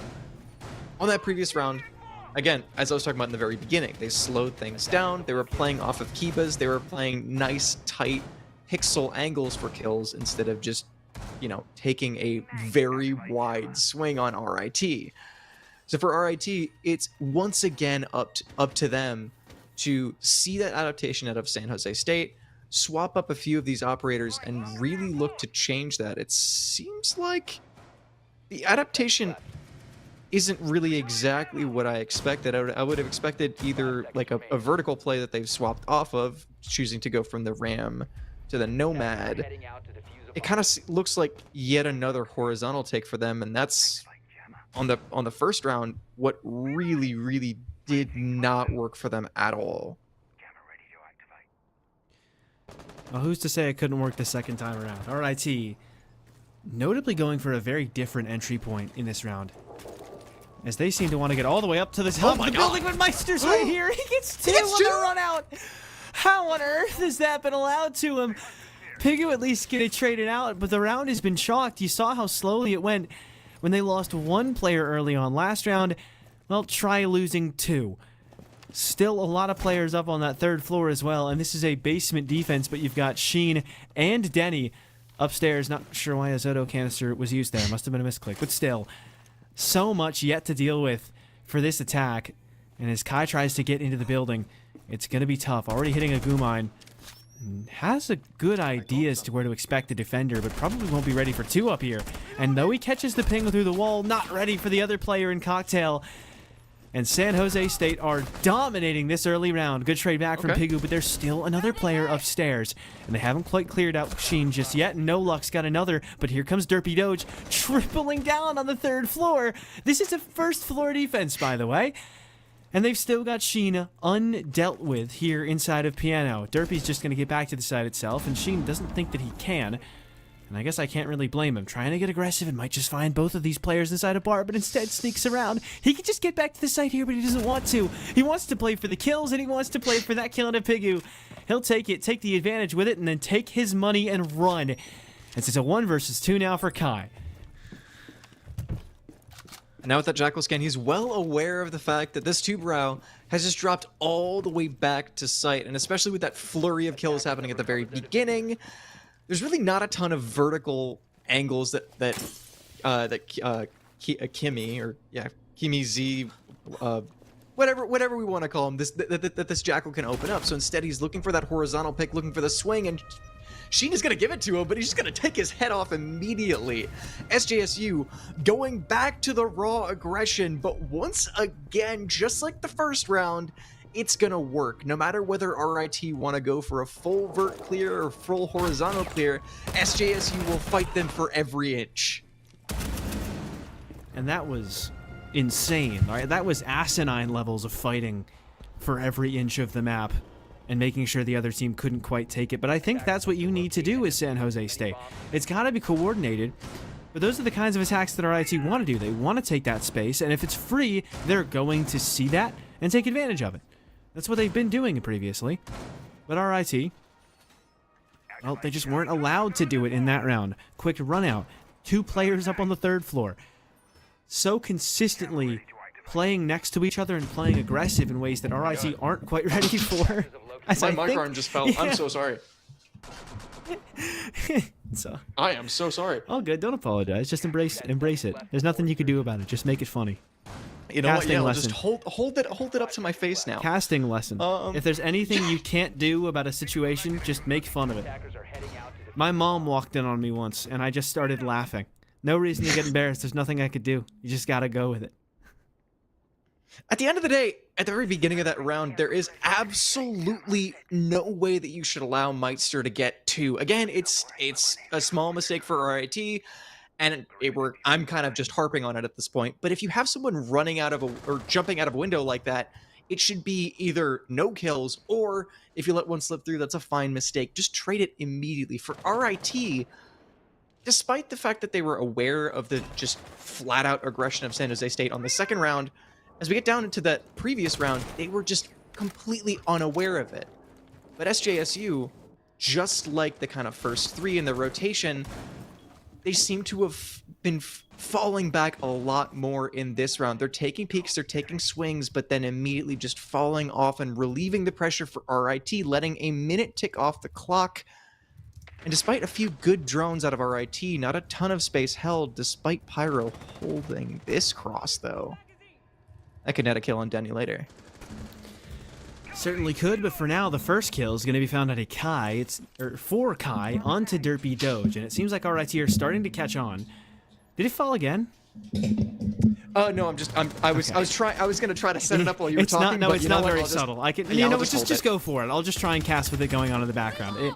As No, long as no, it gets set no, up no, eventually. I'm good. All right, sure. I mean, maybe mute and vmix or something while you do it. Who knows? Anyways, 2 kills in the time. Make it another for Inter Asylum. Everyone's just dying. Trade for trade for trade for trade for trade will go. And it leaves the 2 versus 2 between No Luck and Pyro and Meitster and Enter Asylum. In the 2 versus 2 now with RIT in solid position, all things considered, given how bad some of these rounds have been for them when they're on the wrong end of it. But still struggling to really figure out where these last couple of players are. They've still got 4 drones up, including at least one that we know is on No Luck for now. But in terms of what they can actively do to try and fix these problems, not an awful lot. And that's the side effect of San Jose State meeting them so early. You meet them early, you get so many kills done early that they have no idea how to really go about getting into the site itself because they don't know where you are. RIT still with an opportunity, though. They're just waiting for something to be given to them. As RIT have been so used to this aggression from San Jose State. Little bug of the drone, but it's fine. But that's losing precious seconds that are going to matter later on. And RIT, while they're expecting some kind of aggression, San Jose State aren't doing anything. So it's time to get aggressive themselves. The hot breach into heaven. And what a heaven-sent play that is for No Luck. It's exactly what the team needed. He's got the case in hand now. He's planting it in the corner. C4 out. It doesn't even land, but even if it did, it wouldn't have been in the right spot. Enter Asylum tries to swing through, but no clue where to look for Pyro. And a 1 versus 2 doesn't quite go their way. RIT back on the board for the first time in a while. And impressive, all things considered. C4 not landing would have been unfortunate. Don't know if it would have dealt the damage through the wall or not, but even still, RIT, they lose so many bodies early, but they're able to respond because it feels like they're kind of getting used to what San Jose are going for with these consistent aggressive plays, trying to meet them at the rim the instant they get into the building. And so with RIT being more prepared for that, there was a lot of carnage on an area that wasn't even the site itself, but they were sticking together. They were aware, you know what, these guys are probably going to be far away from the site, and they're probably going to be 2 or 3 players deep far away from the site. And so instead of trying to direct take the site, that's some vital control that we could use for a plant later on. Instead, we got to take them head on. We got to play it together. And they worked pretty well out of that 2 versus 2. It gets them that solid early round, which is somewhere they've really been struggling. When San Jose State starts strong, it's been hard for RIT to respond. And then from there, they just work things out later on in that 2 versus 2. So I really like that round from RIT, quite promising. And 2 attacking rounds on Cafe, all things considered, is not too bad. Attackers are heading out to defuse a bomb. RIT, it seems like just having your gun up at the right point is really the win condition for these rounds. Their early rounds have been, back and forth between whether they're expecting the CAG style just aggression out of windows or whether they actually set up a fantastic lurk early on to get an opening pick. But even without, whether they win or lose the opening pick, the most important thing is after that 45 seconds, after that minute, whether they have the awareness that San Jose State are just going to swing into them no matter where they are. For RIT, it's once again setting up this vertical take, because they went for a horizontal take the first round and it just really absolutely crumbled. And after that, for the entirety of the rest of this half now, they've gone for these full 3rd floor clears, and it worked out for them. These 2 rounds, they need to piece together one more. And but honestly, yeah, like you were saying, 2 rounds is just fine enough. So no matter the outcome on this round, RIT have scraped together a respectable half after going down quite handily the first few rounds to San Jose State's aggression. Sheen able to get something to work with the aggression yet again, though. And that fast kill gives another advantage back to San Jose. And unlike last round, RIT not able to trade out very fast. Matter of fact, they haven't traded out yet at all.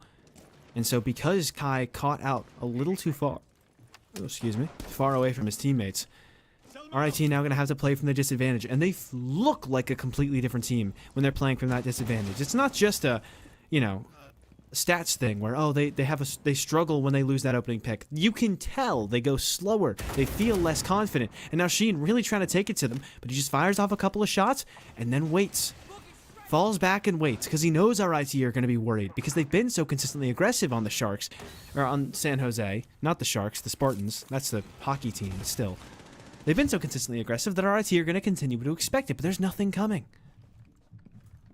And RIT have rotated the entirety of their tech down to first floor as Pigu has found actually a lot of space towards Train. They could honestly just pile in directly behind him and potentially go for a plan as other gunfights happen, but a C4 comes through and it looks like they already have the awareness, they already have the cover coming through. Nice shots to start it off for RIT, but Derpy Dojo traded back out immediately. And what was gained now lost, and nothing else gained across the entire round. For the Tigers, it's got to be Jomity in the 1 versus 4. Case abandoned far ahead. Does spot the foot of one. Recoil control almost gets him, but he's able to get Sheen. Only 10 seconds though. And he's getting flanked from behind. He's getting peeked from the other behind that I wasn't actually referring to, but it's technically behind him for the moment. And then Asylum eventually does yet again shoot him from behind, but it's a different behind than what I was initially referring to. As San Jose State University keep catching him from angles he's not ready for, and they get a nice little 4-2 half to start. You're talking about RIT potentially being a little timid after losing opening pick, and I think especially during that round, that is definitely exactly what happened. They lose opening pick, and then they their momentum on top floor just slows to an absolutely grinding halt. And despite the fact that San Jose State are just kind of poking and prodding and then falling back white towards planks, and giving RIT the space if they really droned through and took that space and took the initiative, RIT just say to themselves, okay, there are 2 people playing upstairs. I don't really want to push this. And instead, Pigu goes to the first floor, looks for a lurk, looks for a timing, and he does actually spot a gap. But that gap is just so small, and he overextends just a little bit. San Jose State crunch on him. And the entirety of the push that they were setting up towards the mid-floor crumbles as the last holds towards top floor. RIT got a little bit scared for the full clear, rotated their attack, and no matter what kind of end they decided to push for, San Jose State were just winning on all fronts that round. Now RIT get the chance to try defense, though, and if this starts off decently for them, we could have a pretty competitive map. If they win one more round, we'll have the most competitive map we've seen all night. But you were talking about it. No Monty ban, no shield bans at all, means that we'll probably see them later. We didn't see a single one out of RIT, but now enter Asylum with the Pengu charm to flex in the top right, already walking in and taking control.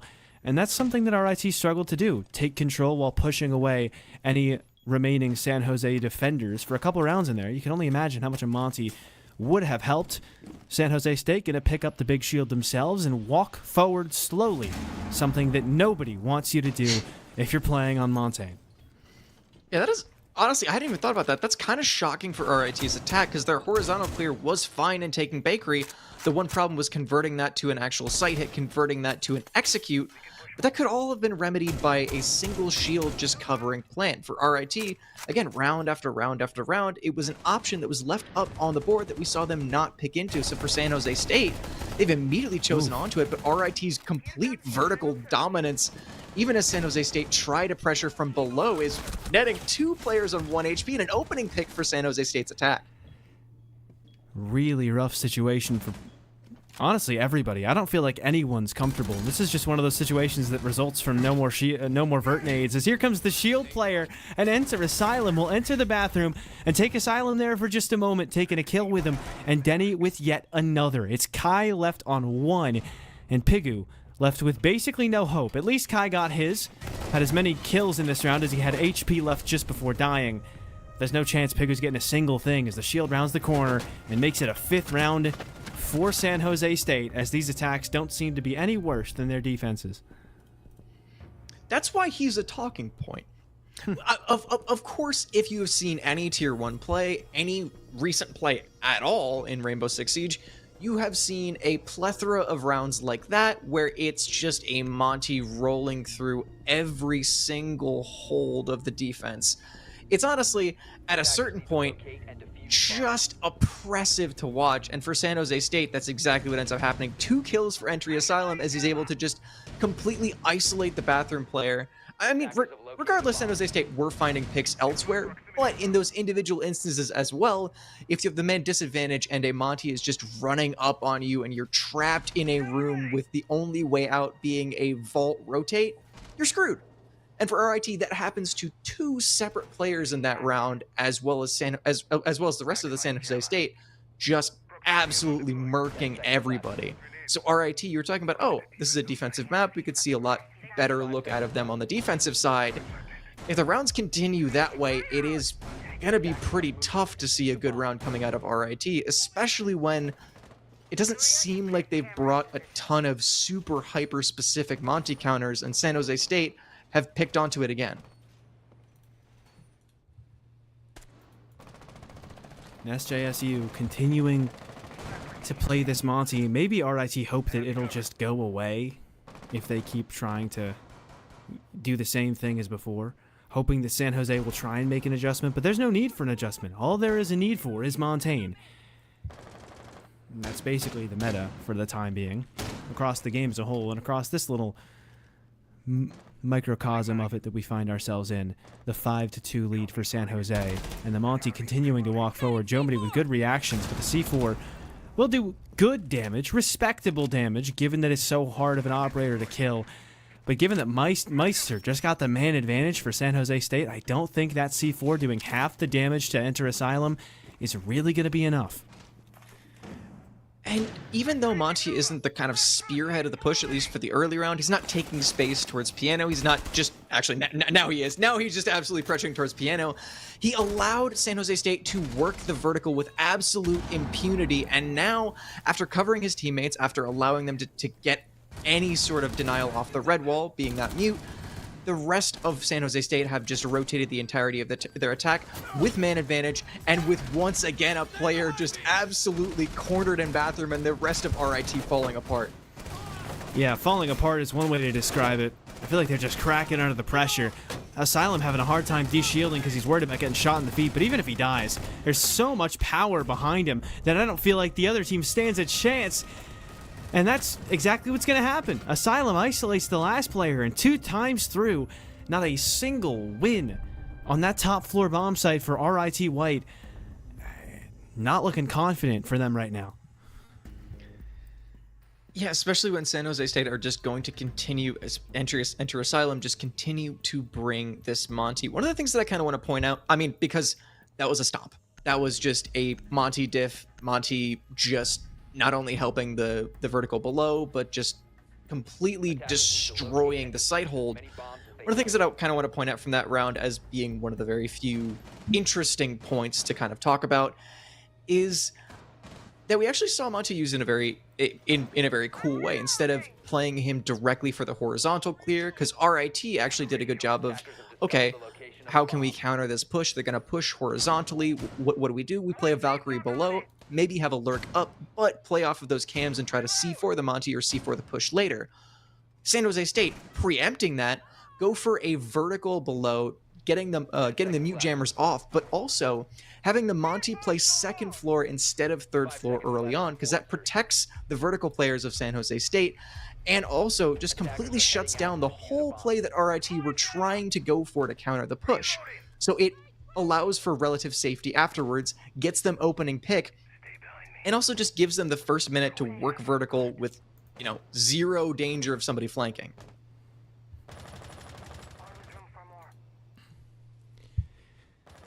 Monty back again, new site, same attacking lineup, at least in terms of just that. And that really does change the way the rest of this attack plays. Only a little bit of hard breaching on Derpy Doge, so don't have many opportunities to get towards maybe Freezer if that's not already open for you, or Bakery, but at Bakery already is. And Kai, a little far forward, is going to get absolutely dumpstered there. Meitzer with an opening pick, and the C4 still not enough to get a kill yet. This shield just continues to walk forward and petrify everybody on the defense, and they're giving it so much focus that they're not worried about the other angles. There's an angle directly into the site on this defense, and they're acting like the only threat is the Monty. And that is a massive problem, but the rest of your team is getting mowed down. It's 2 kills for Denny, about to be a third if he finds the timing on the red stairs player, but not even. Jomini's just fallen away. Iron Sight Boss G in a 1 versus 5 as the ITA-12S closes out the life of the second to last player to die, and Jomini soon to be the last as you feel like it has no chance of coming back. The Monty's running after him, and he's just running away. Another Jackal track on his location, so they'll know exactly where it is, and he's about to get hawked down by every single one of these defenders. Great shot in the first, but I don't feel like that'll be too emblematic of what's about to happen, as it's a shot from Shenyant that'll close the round. Or Sheen Scent, rather. That'll close the round. The no-scope through the wall, as a matter of fact, to make it 7-2 for San Jose State, as we are now 3 7-2s deep into our night, Irish. And, well, safe to say, that one just as dominant as some of the past that we've seen. Usually when I'm watching these games, I'm like, oh, that looks like so fun to be a part of. Damn, I kind of want to put together a team, maybe be a part of this league. No, those last, oh my god, those last three rounds just looked like absolute hell to be a part of. The Monty just wreaking havoc on every single part of the defense. SJSU saying, I don't know why you didn't bring this guy. He's absolutely busted. We're just going to destroy you with this objectively overpowered operator right now. And kind of just put RIT absolutely in the dirt after those last 3. It's going to be tough to fight back from that, not only just because you lose 7-2, but because you lose the last 3 rounds like that. And you know what? It's hard to fight back against that, but you know what's even harder to fight back against? A losing war against lower back pain. Right? And you know what can help you out with that? Getting a Mavix chair. Mavix, the official gaming chair of Playfly College Esports. If you send an email to esports@playfly.com, there's a chance you might just get some competitive pricing on ergonomic upgrades for your school, for your game room. You know, sounds like a great deal to me. And they are very high quality. So trust me, any competitive pricing you can get on chairs like that, it's going to be worth it for sure. As like I was talking about, that lower back pain, no joke. No joke, man. I'm an exercise science student myself. I learned about that all the time. It can really mess with your life when you get older. So you want to get a chair with some solid lumbar support and things like that. And that's what Mavix has, you know, top of the line. And we will come back. Hopefully, we'll get a little bit more of a competitive map than we just saw. And then we have seen all throughout the night, as I have hope for RIT White. But the hope is starting to fizzle after their own map pick goes like that. It'll be Labs, the map pick of SJSU, once we come back.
Well, San Jose State with a dominant win in map number 1. Not the one they chose to go to, but certainly one that they had a great time on.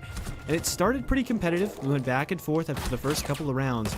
As that map went on, it became clear that SJSU just had a great read on the game. And RIT still have another life in map number 2. And speaking of an extra life, last year, more than 120 players from over 25 teams joined the Playfly Esports Super Team page to raise over $30,000 with extra life. If you join the Playfly College Esports Super Team page, you can help change kids' health to change the future. If you already have an extra life team, if you connect with Playfly Esports on Discord, you can get your fundraising initiatives amplified. So everybody wins, and that, of course, a wonderful benefit with extra life. But still, RIT will get into their extra opportunity on the second map, Nighthaven Labs. Not one you see an awful lot in collegiate Irish.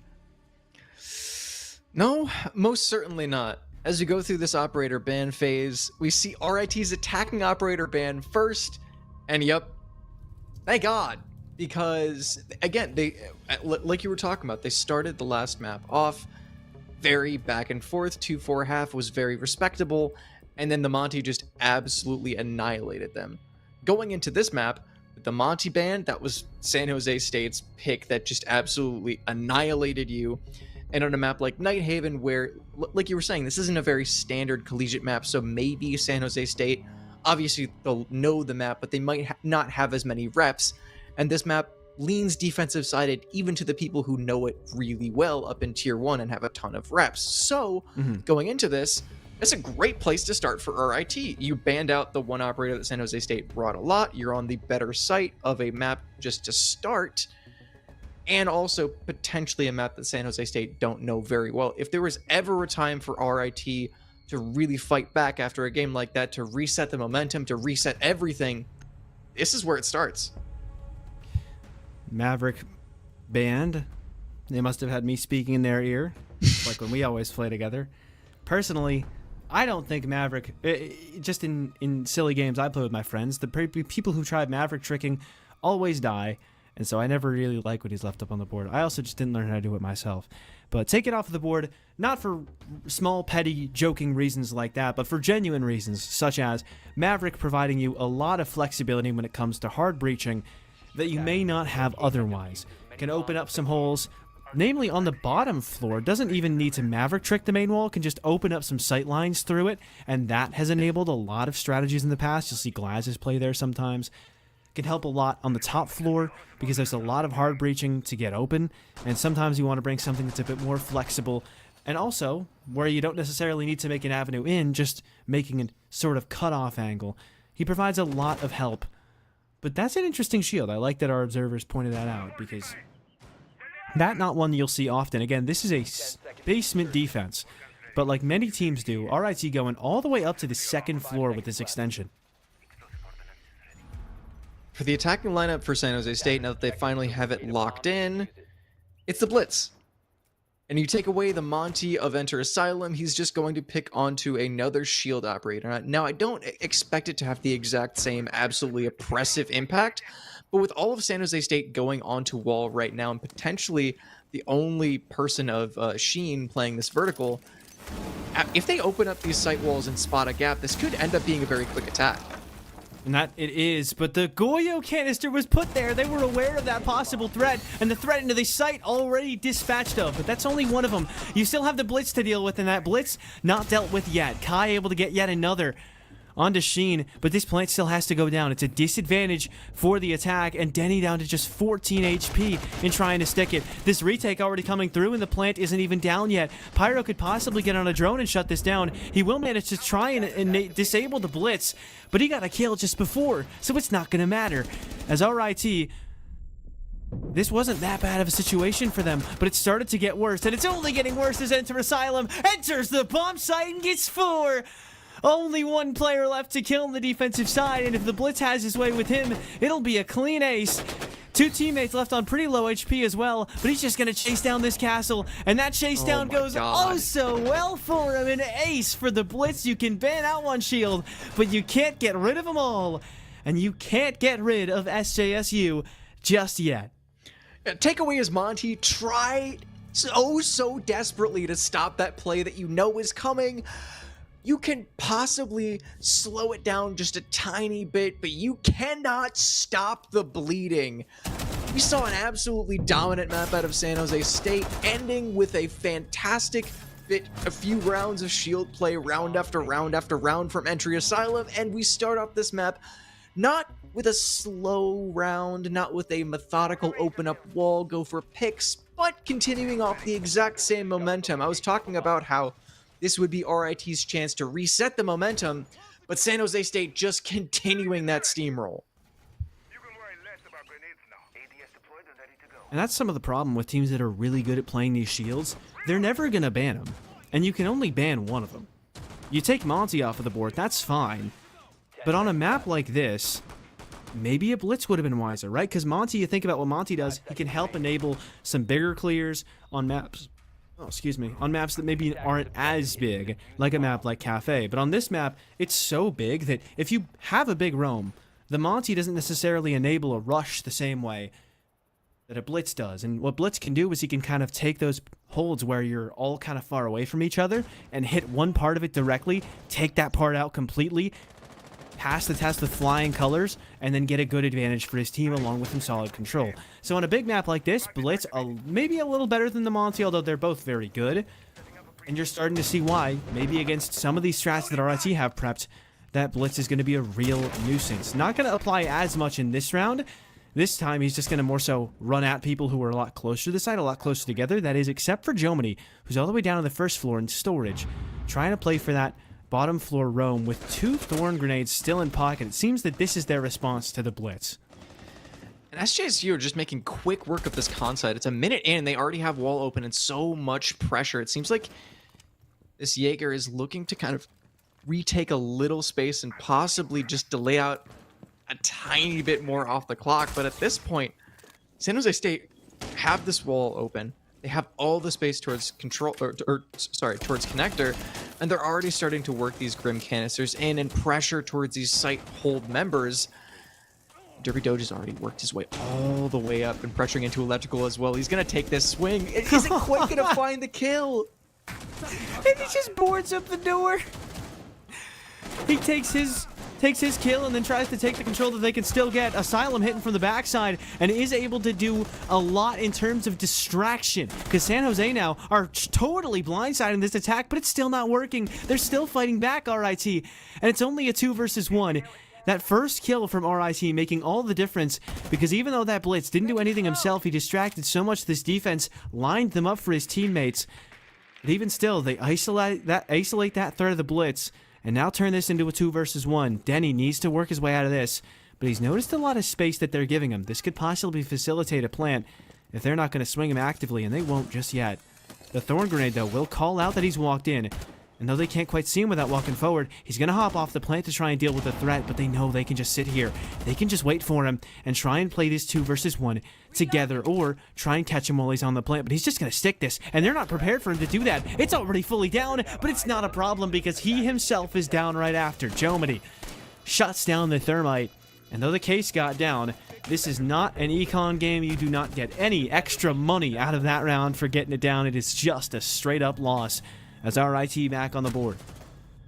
RIT played incredibly disciplined in that 2v1. That was the thing out of the previous matchup that we were talking about. Oh my gosh, they keep losing these 1 versus 2s to the stronger team, and you know, especially after we saw a 7-2, 7-2 followed by another 7-2 to start another best of 3. This could very well have gone the same way, but RIT showing discipline, fighting back against San Jose State. It's not only just, yes, they will continue playing the blitz, and the split push worked out really well for them early on, but at the end of the day, at the end of the round, if you're in a 2 versus 1, you need to mentally reset, and that's exactly what RIT did. The second that things started to slow down, the second that it got down to that 2 versus 1, they said, hey, we swing off of each other or we don't swing. So for RIT, even as that plant is going down, they kind of pressure out sound, pepper a few shots, then he gets off plant once. They did a fantastic job of baiting down the time. And even as he sticks, the second that one player of RIT decides to swing, the second is already in tow swinging from the other side of pillar. No matter what was happening throughout the entire end of the round there, the way that RIT were playing in that 2 versus 1, they just were not going to lose. And that's a great look out of them. Again, the momentum that San Jose State had built up, it's really easy to kind of just throw up your hands, give it up, and be like, you know what? All right, we just swing. There's not much we can do. But the mental reset out of this team and the mental fortitude is fantastic. Late reinforcement of the IT walls, but eventually they get it done.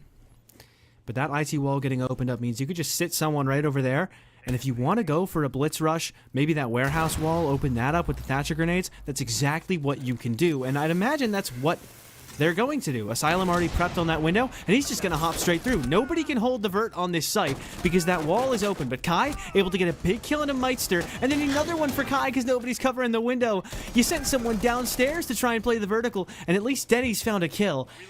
But nothing else doing for San Jose State in this round, and now Denny and Sheen need to team back up and figure out how to navigate out of the 2 versus 4. One player already isolated by this Ash, but the Kibas keep him alive, and he's just going to jump ship down to the first floor of warehouse. Back to the site you'll go.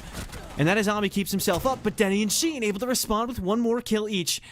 And now, if they keep giving opportunities away, RIT might just give the round away with it, and it's Sheen with yet another. Kai taken down, and it's now a 1 versus 2 for Pigu, and it's all falling so fast. The early round just all going RIT's way, but suddenly the momentum just switches back twice in a single round, and Pigu finds, or Pigu or whatever, finds his way. Sorry, these players, I have no idea how to pronounce their names. It's just absolute insanity for every single person. But he finds himself in a 1 versus 2, and he gets cut off by Denny. That round, especially after the very beginning went RIT's way, should never have been winnable for San Jose State. I was praising their ability to reset, praising their ability to, when they got in this disadvantage, just fight back really well and then say, hey, we're in the driver's seat. We don't need to throw things away. But in that round, despite the fact that they shut down the opening so well, they just try to retake space outside of the site and end up walking into all the crossfires that San Jose State have set up. Suddenly it turns into a 2 versus 2. Suddenly it turns into a 1 versus 2. And San Jose State do the resetting for themselves, just absolutely clearing it out. RIT, you did it so well in the second round. If you have the advantage, you need to reset. I think part of it, lack of information. You saw a couple of players, specifically the Azami, run right into the buck, and that's not really something you could allow, as it was Sheen on that position, getting that kill and then finding another one. But that lack of information, that's not the kind of site where you want to be cooped up in the objective. Most of them aren't, but there are some sites where you could definitely get away with it, like Armory Throne on Theme, for example, first thing that came to mind. That's not one of them, though, because the whole roof above is breakable. The area around the objective can really put a lot of pressure on the site players themselves, and there's ways to get in from outside the building right towards either outside, just outside the objective, or into the objective itself. So trying to retake some space there, I don't hate that idea, but you just didn't have the info to really do it safely, and you just give up a pick or two in the process. Aggressive play from No Luck at the start of this round, and he's trying to get some damage dealt. Only really going to deal about as much as he had dealt to him, but continuing to play aggressive in this position, trying to make sure that this very important control for San Jose State isn't something they can gather just yet. The Deimos track on him, although it's shut down quickly, or quickly called off, actually. That track could make things awkward. That Deimos could come back into play. But for now, they're just waiting for an opportunity to be given up to these attackers, as they're all just posted, and it's Sheen actively taking the opportunity and taking the life of Pigu. And San Jose State doing a fantastic job of info game. We were talking about the fact that RIT, it seemed like in that last round, were just starved for info. San Jose State, the exact opposite. They know everything that's going on. A perfect nade and a perfect closeout double kill for Derpy Doge. And suddenly it's a 5 versus 2 because San Jose State do a great job of setting up the early push, knowing exactly where the early aggression was coming from, and shutting everything down in what could potentially be a flawless round. Enter Asylum, the last hope, just absolutely just sprinting in and closing things out. Yeah, a flawless out of San Jose State. the info game, the playing off of the Deimos and taking space safely while also having that aggression and that ability to 3-2-1 at any point. San Jose State just showing why they were dominant in the last map and why they will continue to be dominant on labs. Yeah, that site not one you see an awful lot, and it's for that kind of a reason. The structure of the map makes it so that it's very hard to retake some of the space once you've lost it. And you don't have to take an awful lot of space to really start to pressure the objective.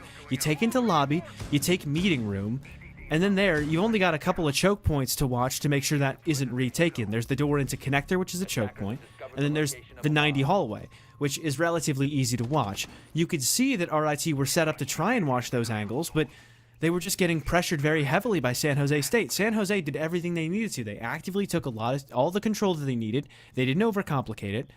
And then they continued to pressure the RIT defense until they eventually just folded. They were all dying. The verticality above that site, yet another reason why you don't see it played an awful lot, because that opening kill for San Jose was found, and then RIT felt like they were just grasping at straws, trying to retake some space, some kind of kills. It just wasn't working out for them.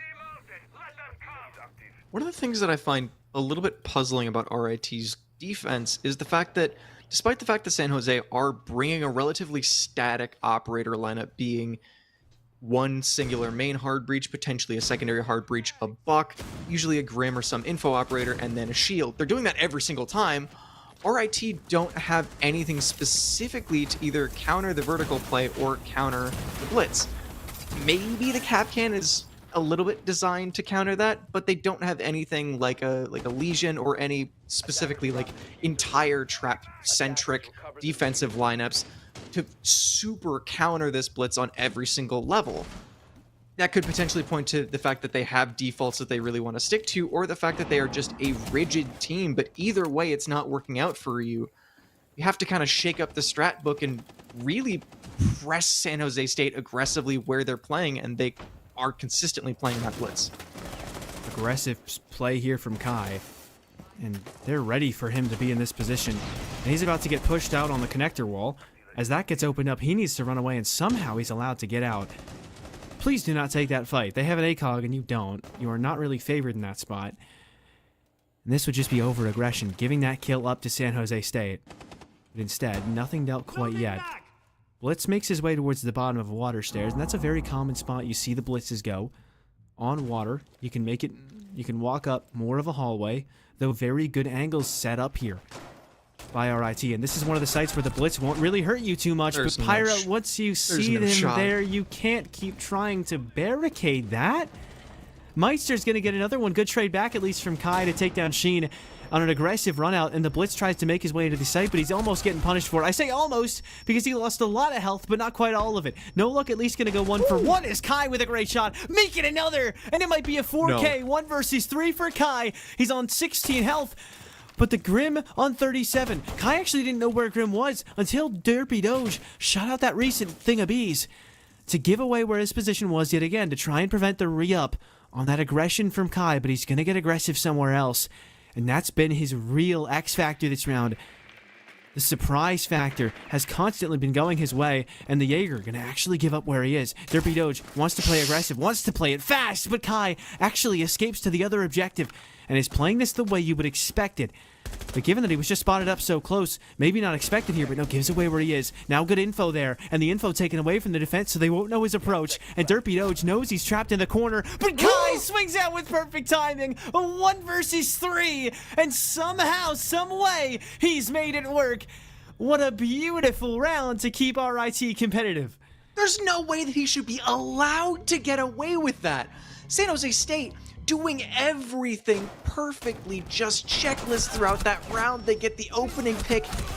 RIT got away with barricading one time, but they should not have gone for that. The opening pick goes towards them, and the blitz just absolutely crushes the rest of the defense like you'd seen time and time and time on their attack. Their info game was great. Their utility play was great. They got those walls open, and they put the blitz in the perfect position. But just an absolutely incredible individual play nets RIT a second round on their defense. They should never do that. That should never be allowed to happen. San Jose State just throwing body after body after body. And as it gets down into that 1 versus 1, Kimmy playing that to absolute perfection. 10 seconds remaining. I mean, what can you do at a 5 certain seconds point? to insertion. Incredibly impressive, all things considered. Attackers are moving to defuse And that's the bomb. clutch factor, right? A common talking point when you see a round like that is, oh, well, you don't like that their rounds have to come down to that. You don't like that one of the 2 rounds you've won by this point on your defense side, on the side you wanted to start on a map that's pretty good for the defense, is that. But Kai, I mean, he's just kind of doing what he needs to, right? He's getting it done consistently. 8 and 4. Next most kills on his team is only 3. And he's making big plays here to start off this next round. A smoke spawn peek to take down the thermite first. And that is going to kneecap the attack from San Jose State. Your only real hard breach. You got a couple of hard breach can openers. But for the most part, the only significant hard breach gone within 15 seconds. The funny thing is, the one round that they actually really have 2 strong counters of the smoke and the lesion against the shield play, San Jose State have not chosen to go on for a shield at all. They're still keeping up that aggression though. Sheen walking into this electrical area is looking for a fight, and he's gonna find it. Another kill going towards them. He finds a double kill. Nice. As it evens out into a 2 versus 2. San Jose State were able to find 2 to even it out. RIT finding 1 more though.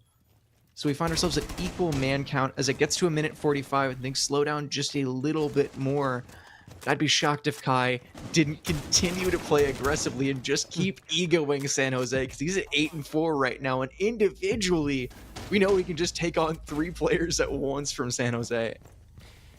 Yeah, the space taken upstairs by San Jose, that's good control. That's pressuring the players out of the site, and they have left the objective.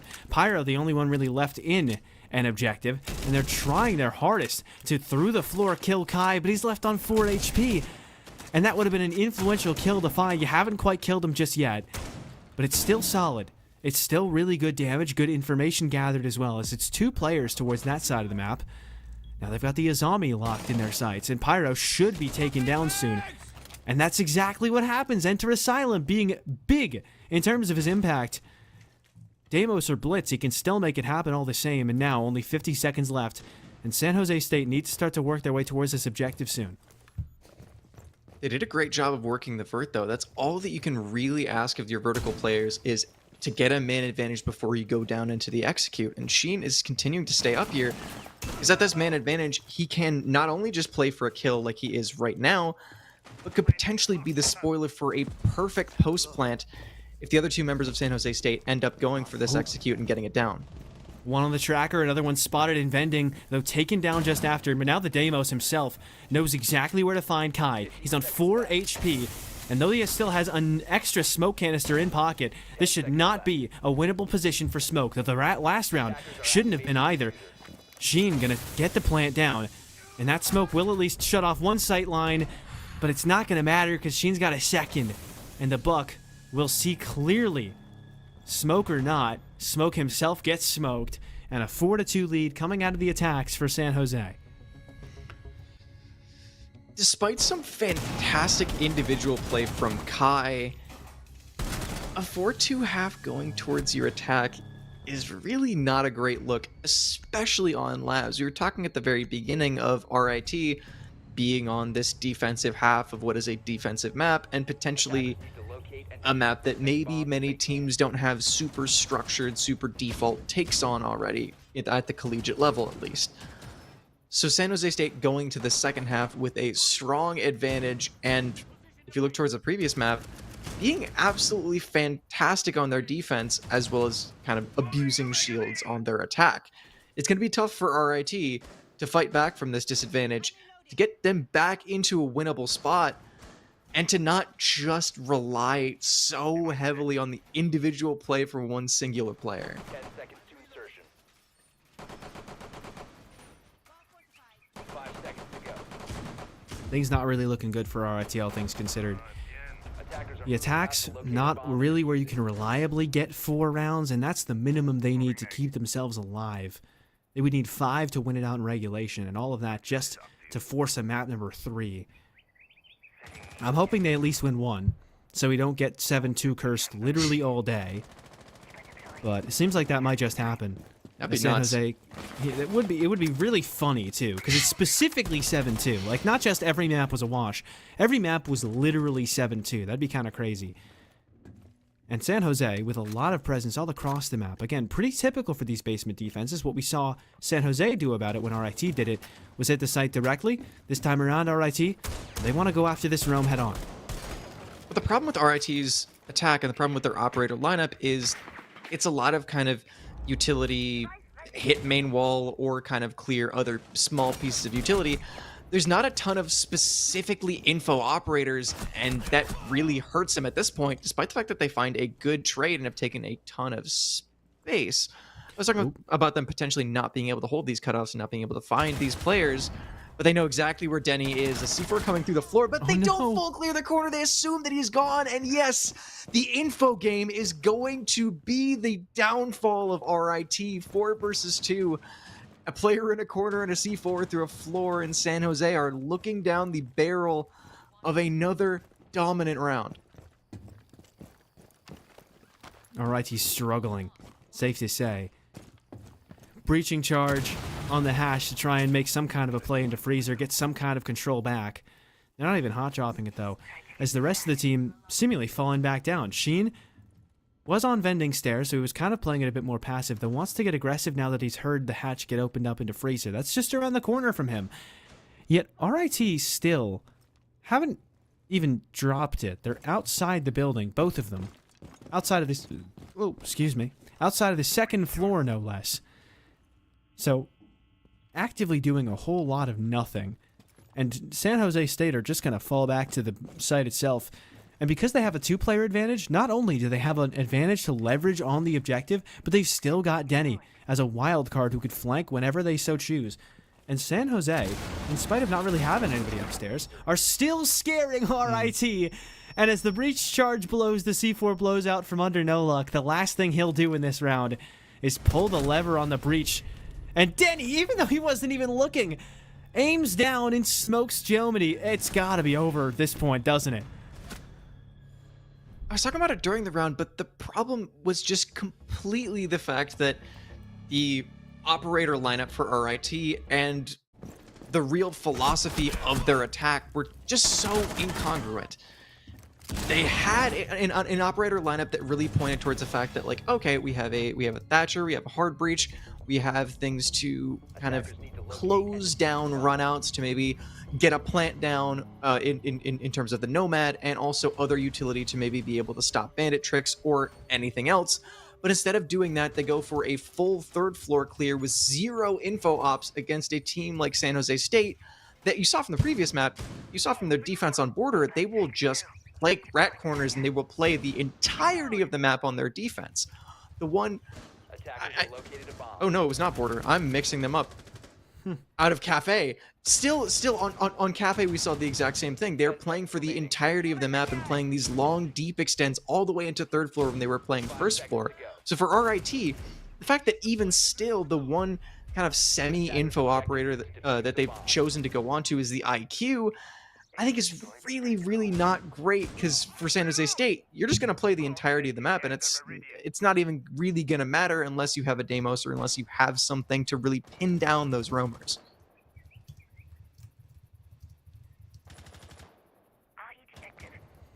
Well, in terms of things to pin down the roamers, not an awful lot here either.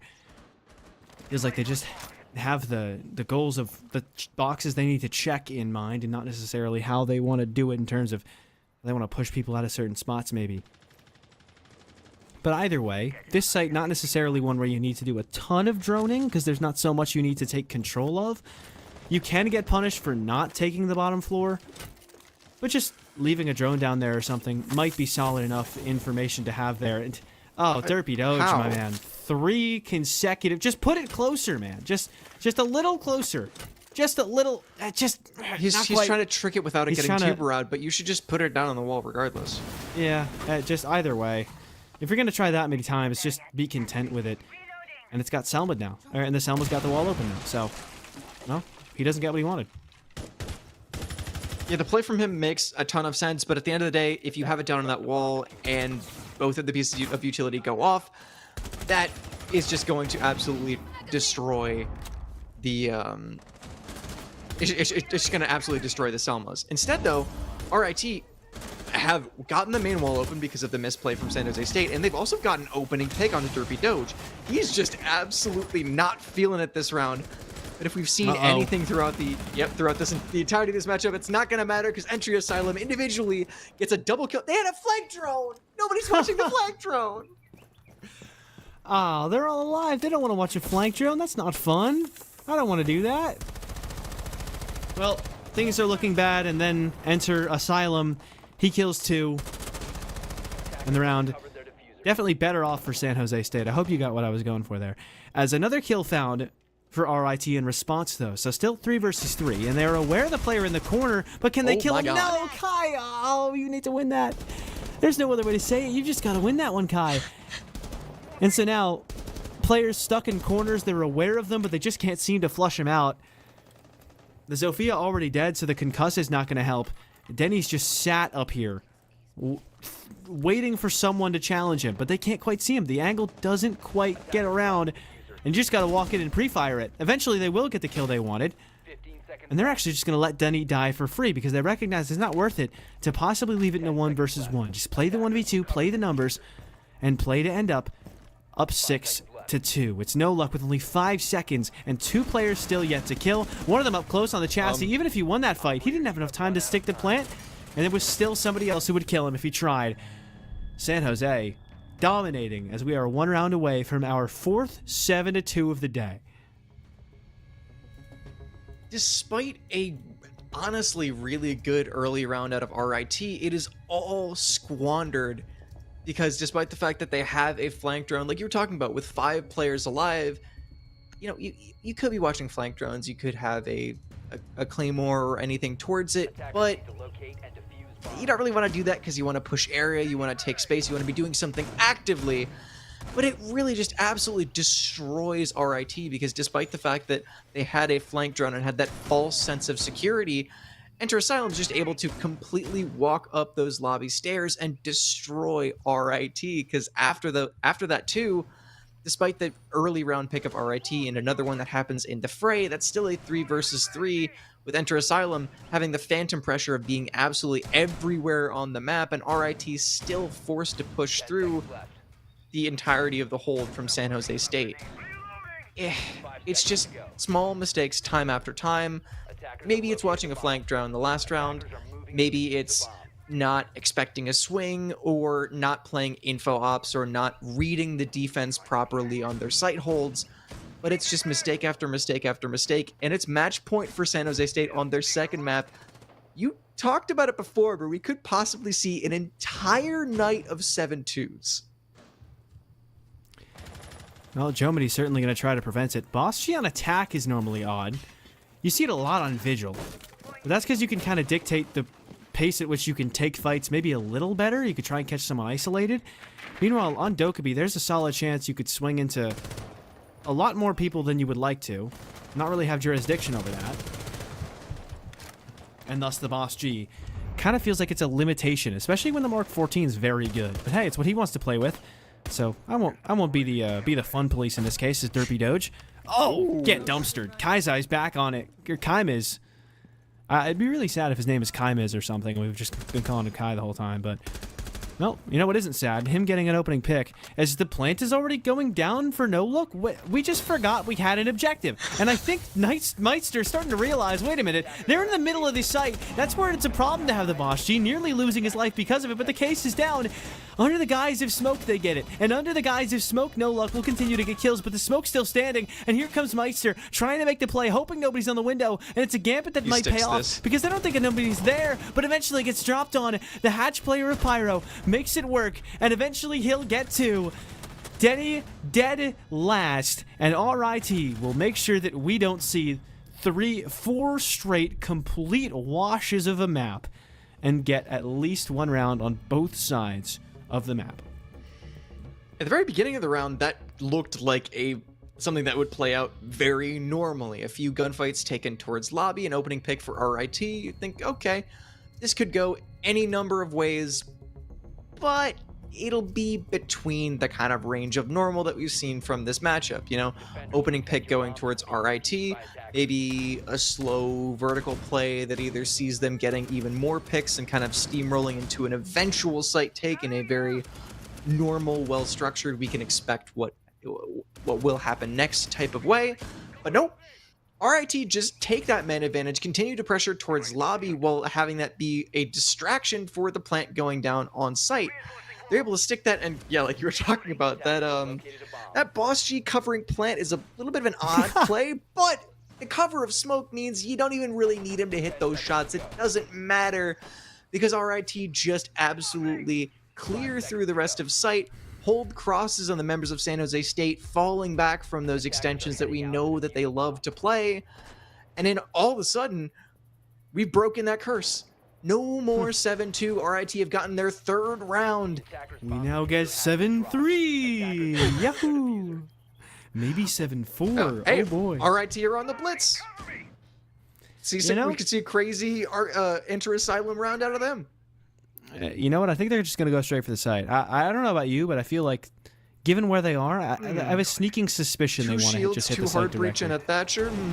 Everyone's stacked up on main wall. I think they just want to make sure the wall gets open. They want to be there for their teammate. They want to be nice and supportive. Zoto canisters are going to delay this. And I'd imagine that given nobody else taking control anywhere else, they're going to start to catch on. As this is where Tuberau is really in his bag.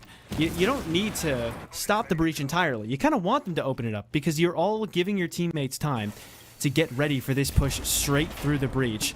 And eventually it somehow goes off even though it sounded like it didn't. Derpy Doge going to get the opener though, and there's no rush to be found from RIT. They're all just sitting outside the breach. And they put all their eggs in one basket. But this is why they tell you not to do that. Because sometimes the basket breaks. And in this case, I don't think the basket's very stable. Meister with yet another kill, and I don't think RIT are going to get awful far. A question mark as he kills a blitz behind an Osa shield. Yeah, I think that's honestly question mark worthy. I'm not going to lie.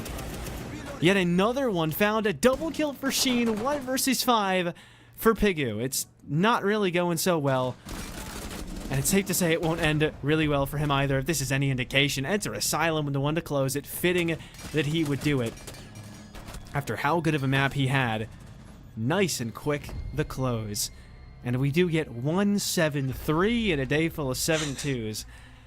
And that might be one of the less competitive days of Siege that we've had overall, all things considered. Yeah, RIT get that third round. In my head, I'm thinking, hey, you've broken the curse. This is what you got to do. This is all that you need to do to maybe fight back against San Jose State. And then a Tuberau just absolutely annihilates them. Because like you were talking about, they don't really need to stop the breach. Obviously, it would be nice to, and it kind of sounded like that ended up happening. But with the breach getting open, it doesn't matter because the real problem for San Jose State on their defenses was that if RIT decided to hit quick, it would be very difficult for San Jose to quickly get back to site and overwhelm them with the numbers and with the consistency of gunning that we've seen out of San Jose State. How do you fix that?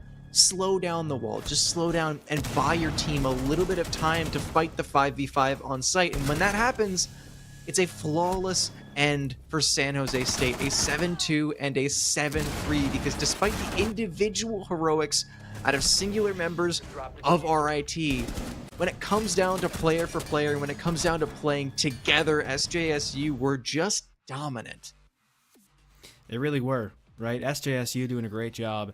And I don't think it's quite like the last game where it felt like Tiffin had, a couple of issues that they definitely needed to work on individually. I think RIT were a very solid, capable team. I just think that SJSU, played very confident, and RIT weren't quite ready for a team who's actively disrespecting them that much. I think that if SJSU had played a way that RIT felt like they could break more, maybe it would have been a little bit closer, but that's not the world in which we live. We live in a world in which we saw 2 straight 2-0s today, and now 2 extra teams that are winless and 2 extra teams that have yet to take a loss. It's RIT down to 0-3, Tiffin down to 0-2 after their game earlier today. Meanwhile, SJSU are up to 3-0, and JMU, James Madison, they've only got 2 games played so far, but they haven't lost one of them. So a very solid, long day of Playfly Collegiate in the books.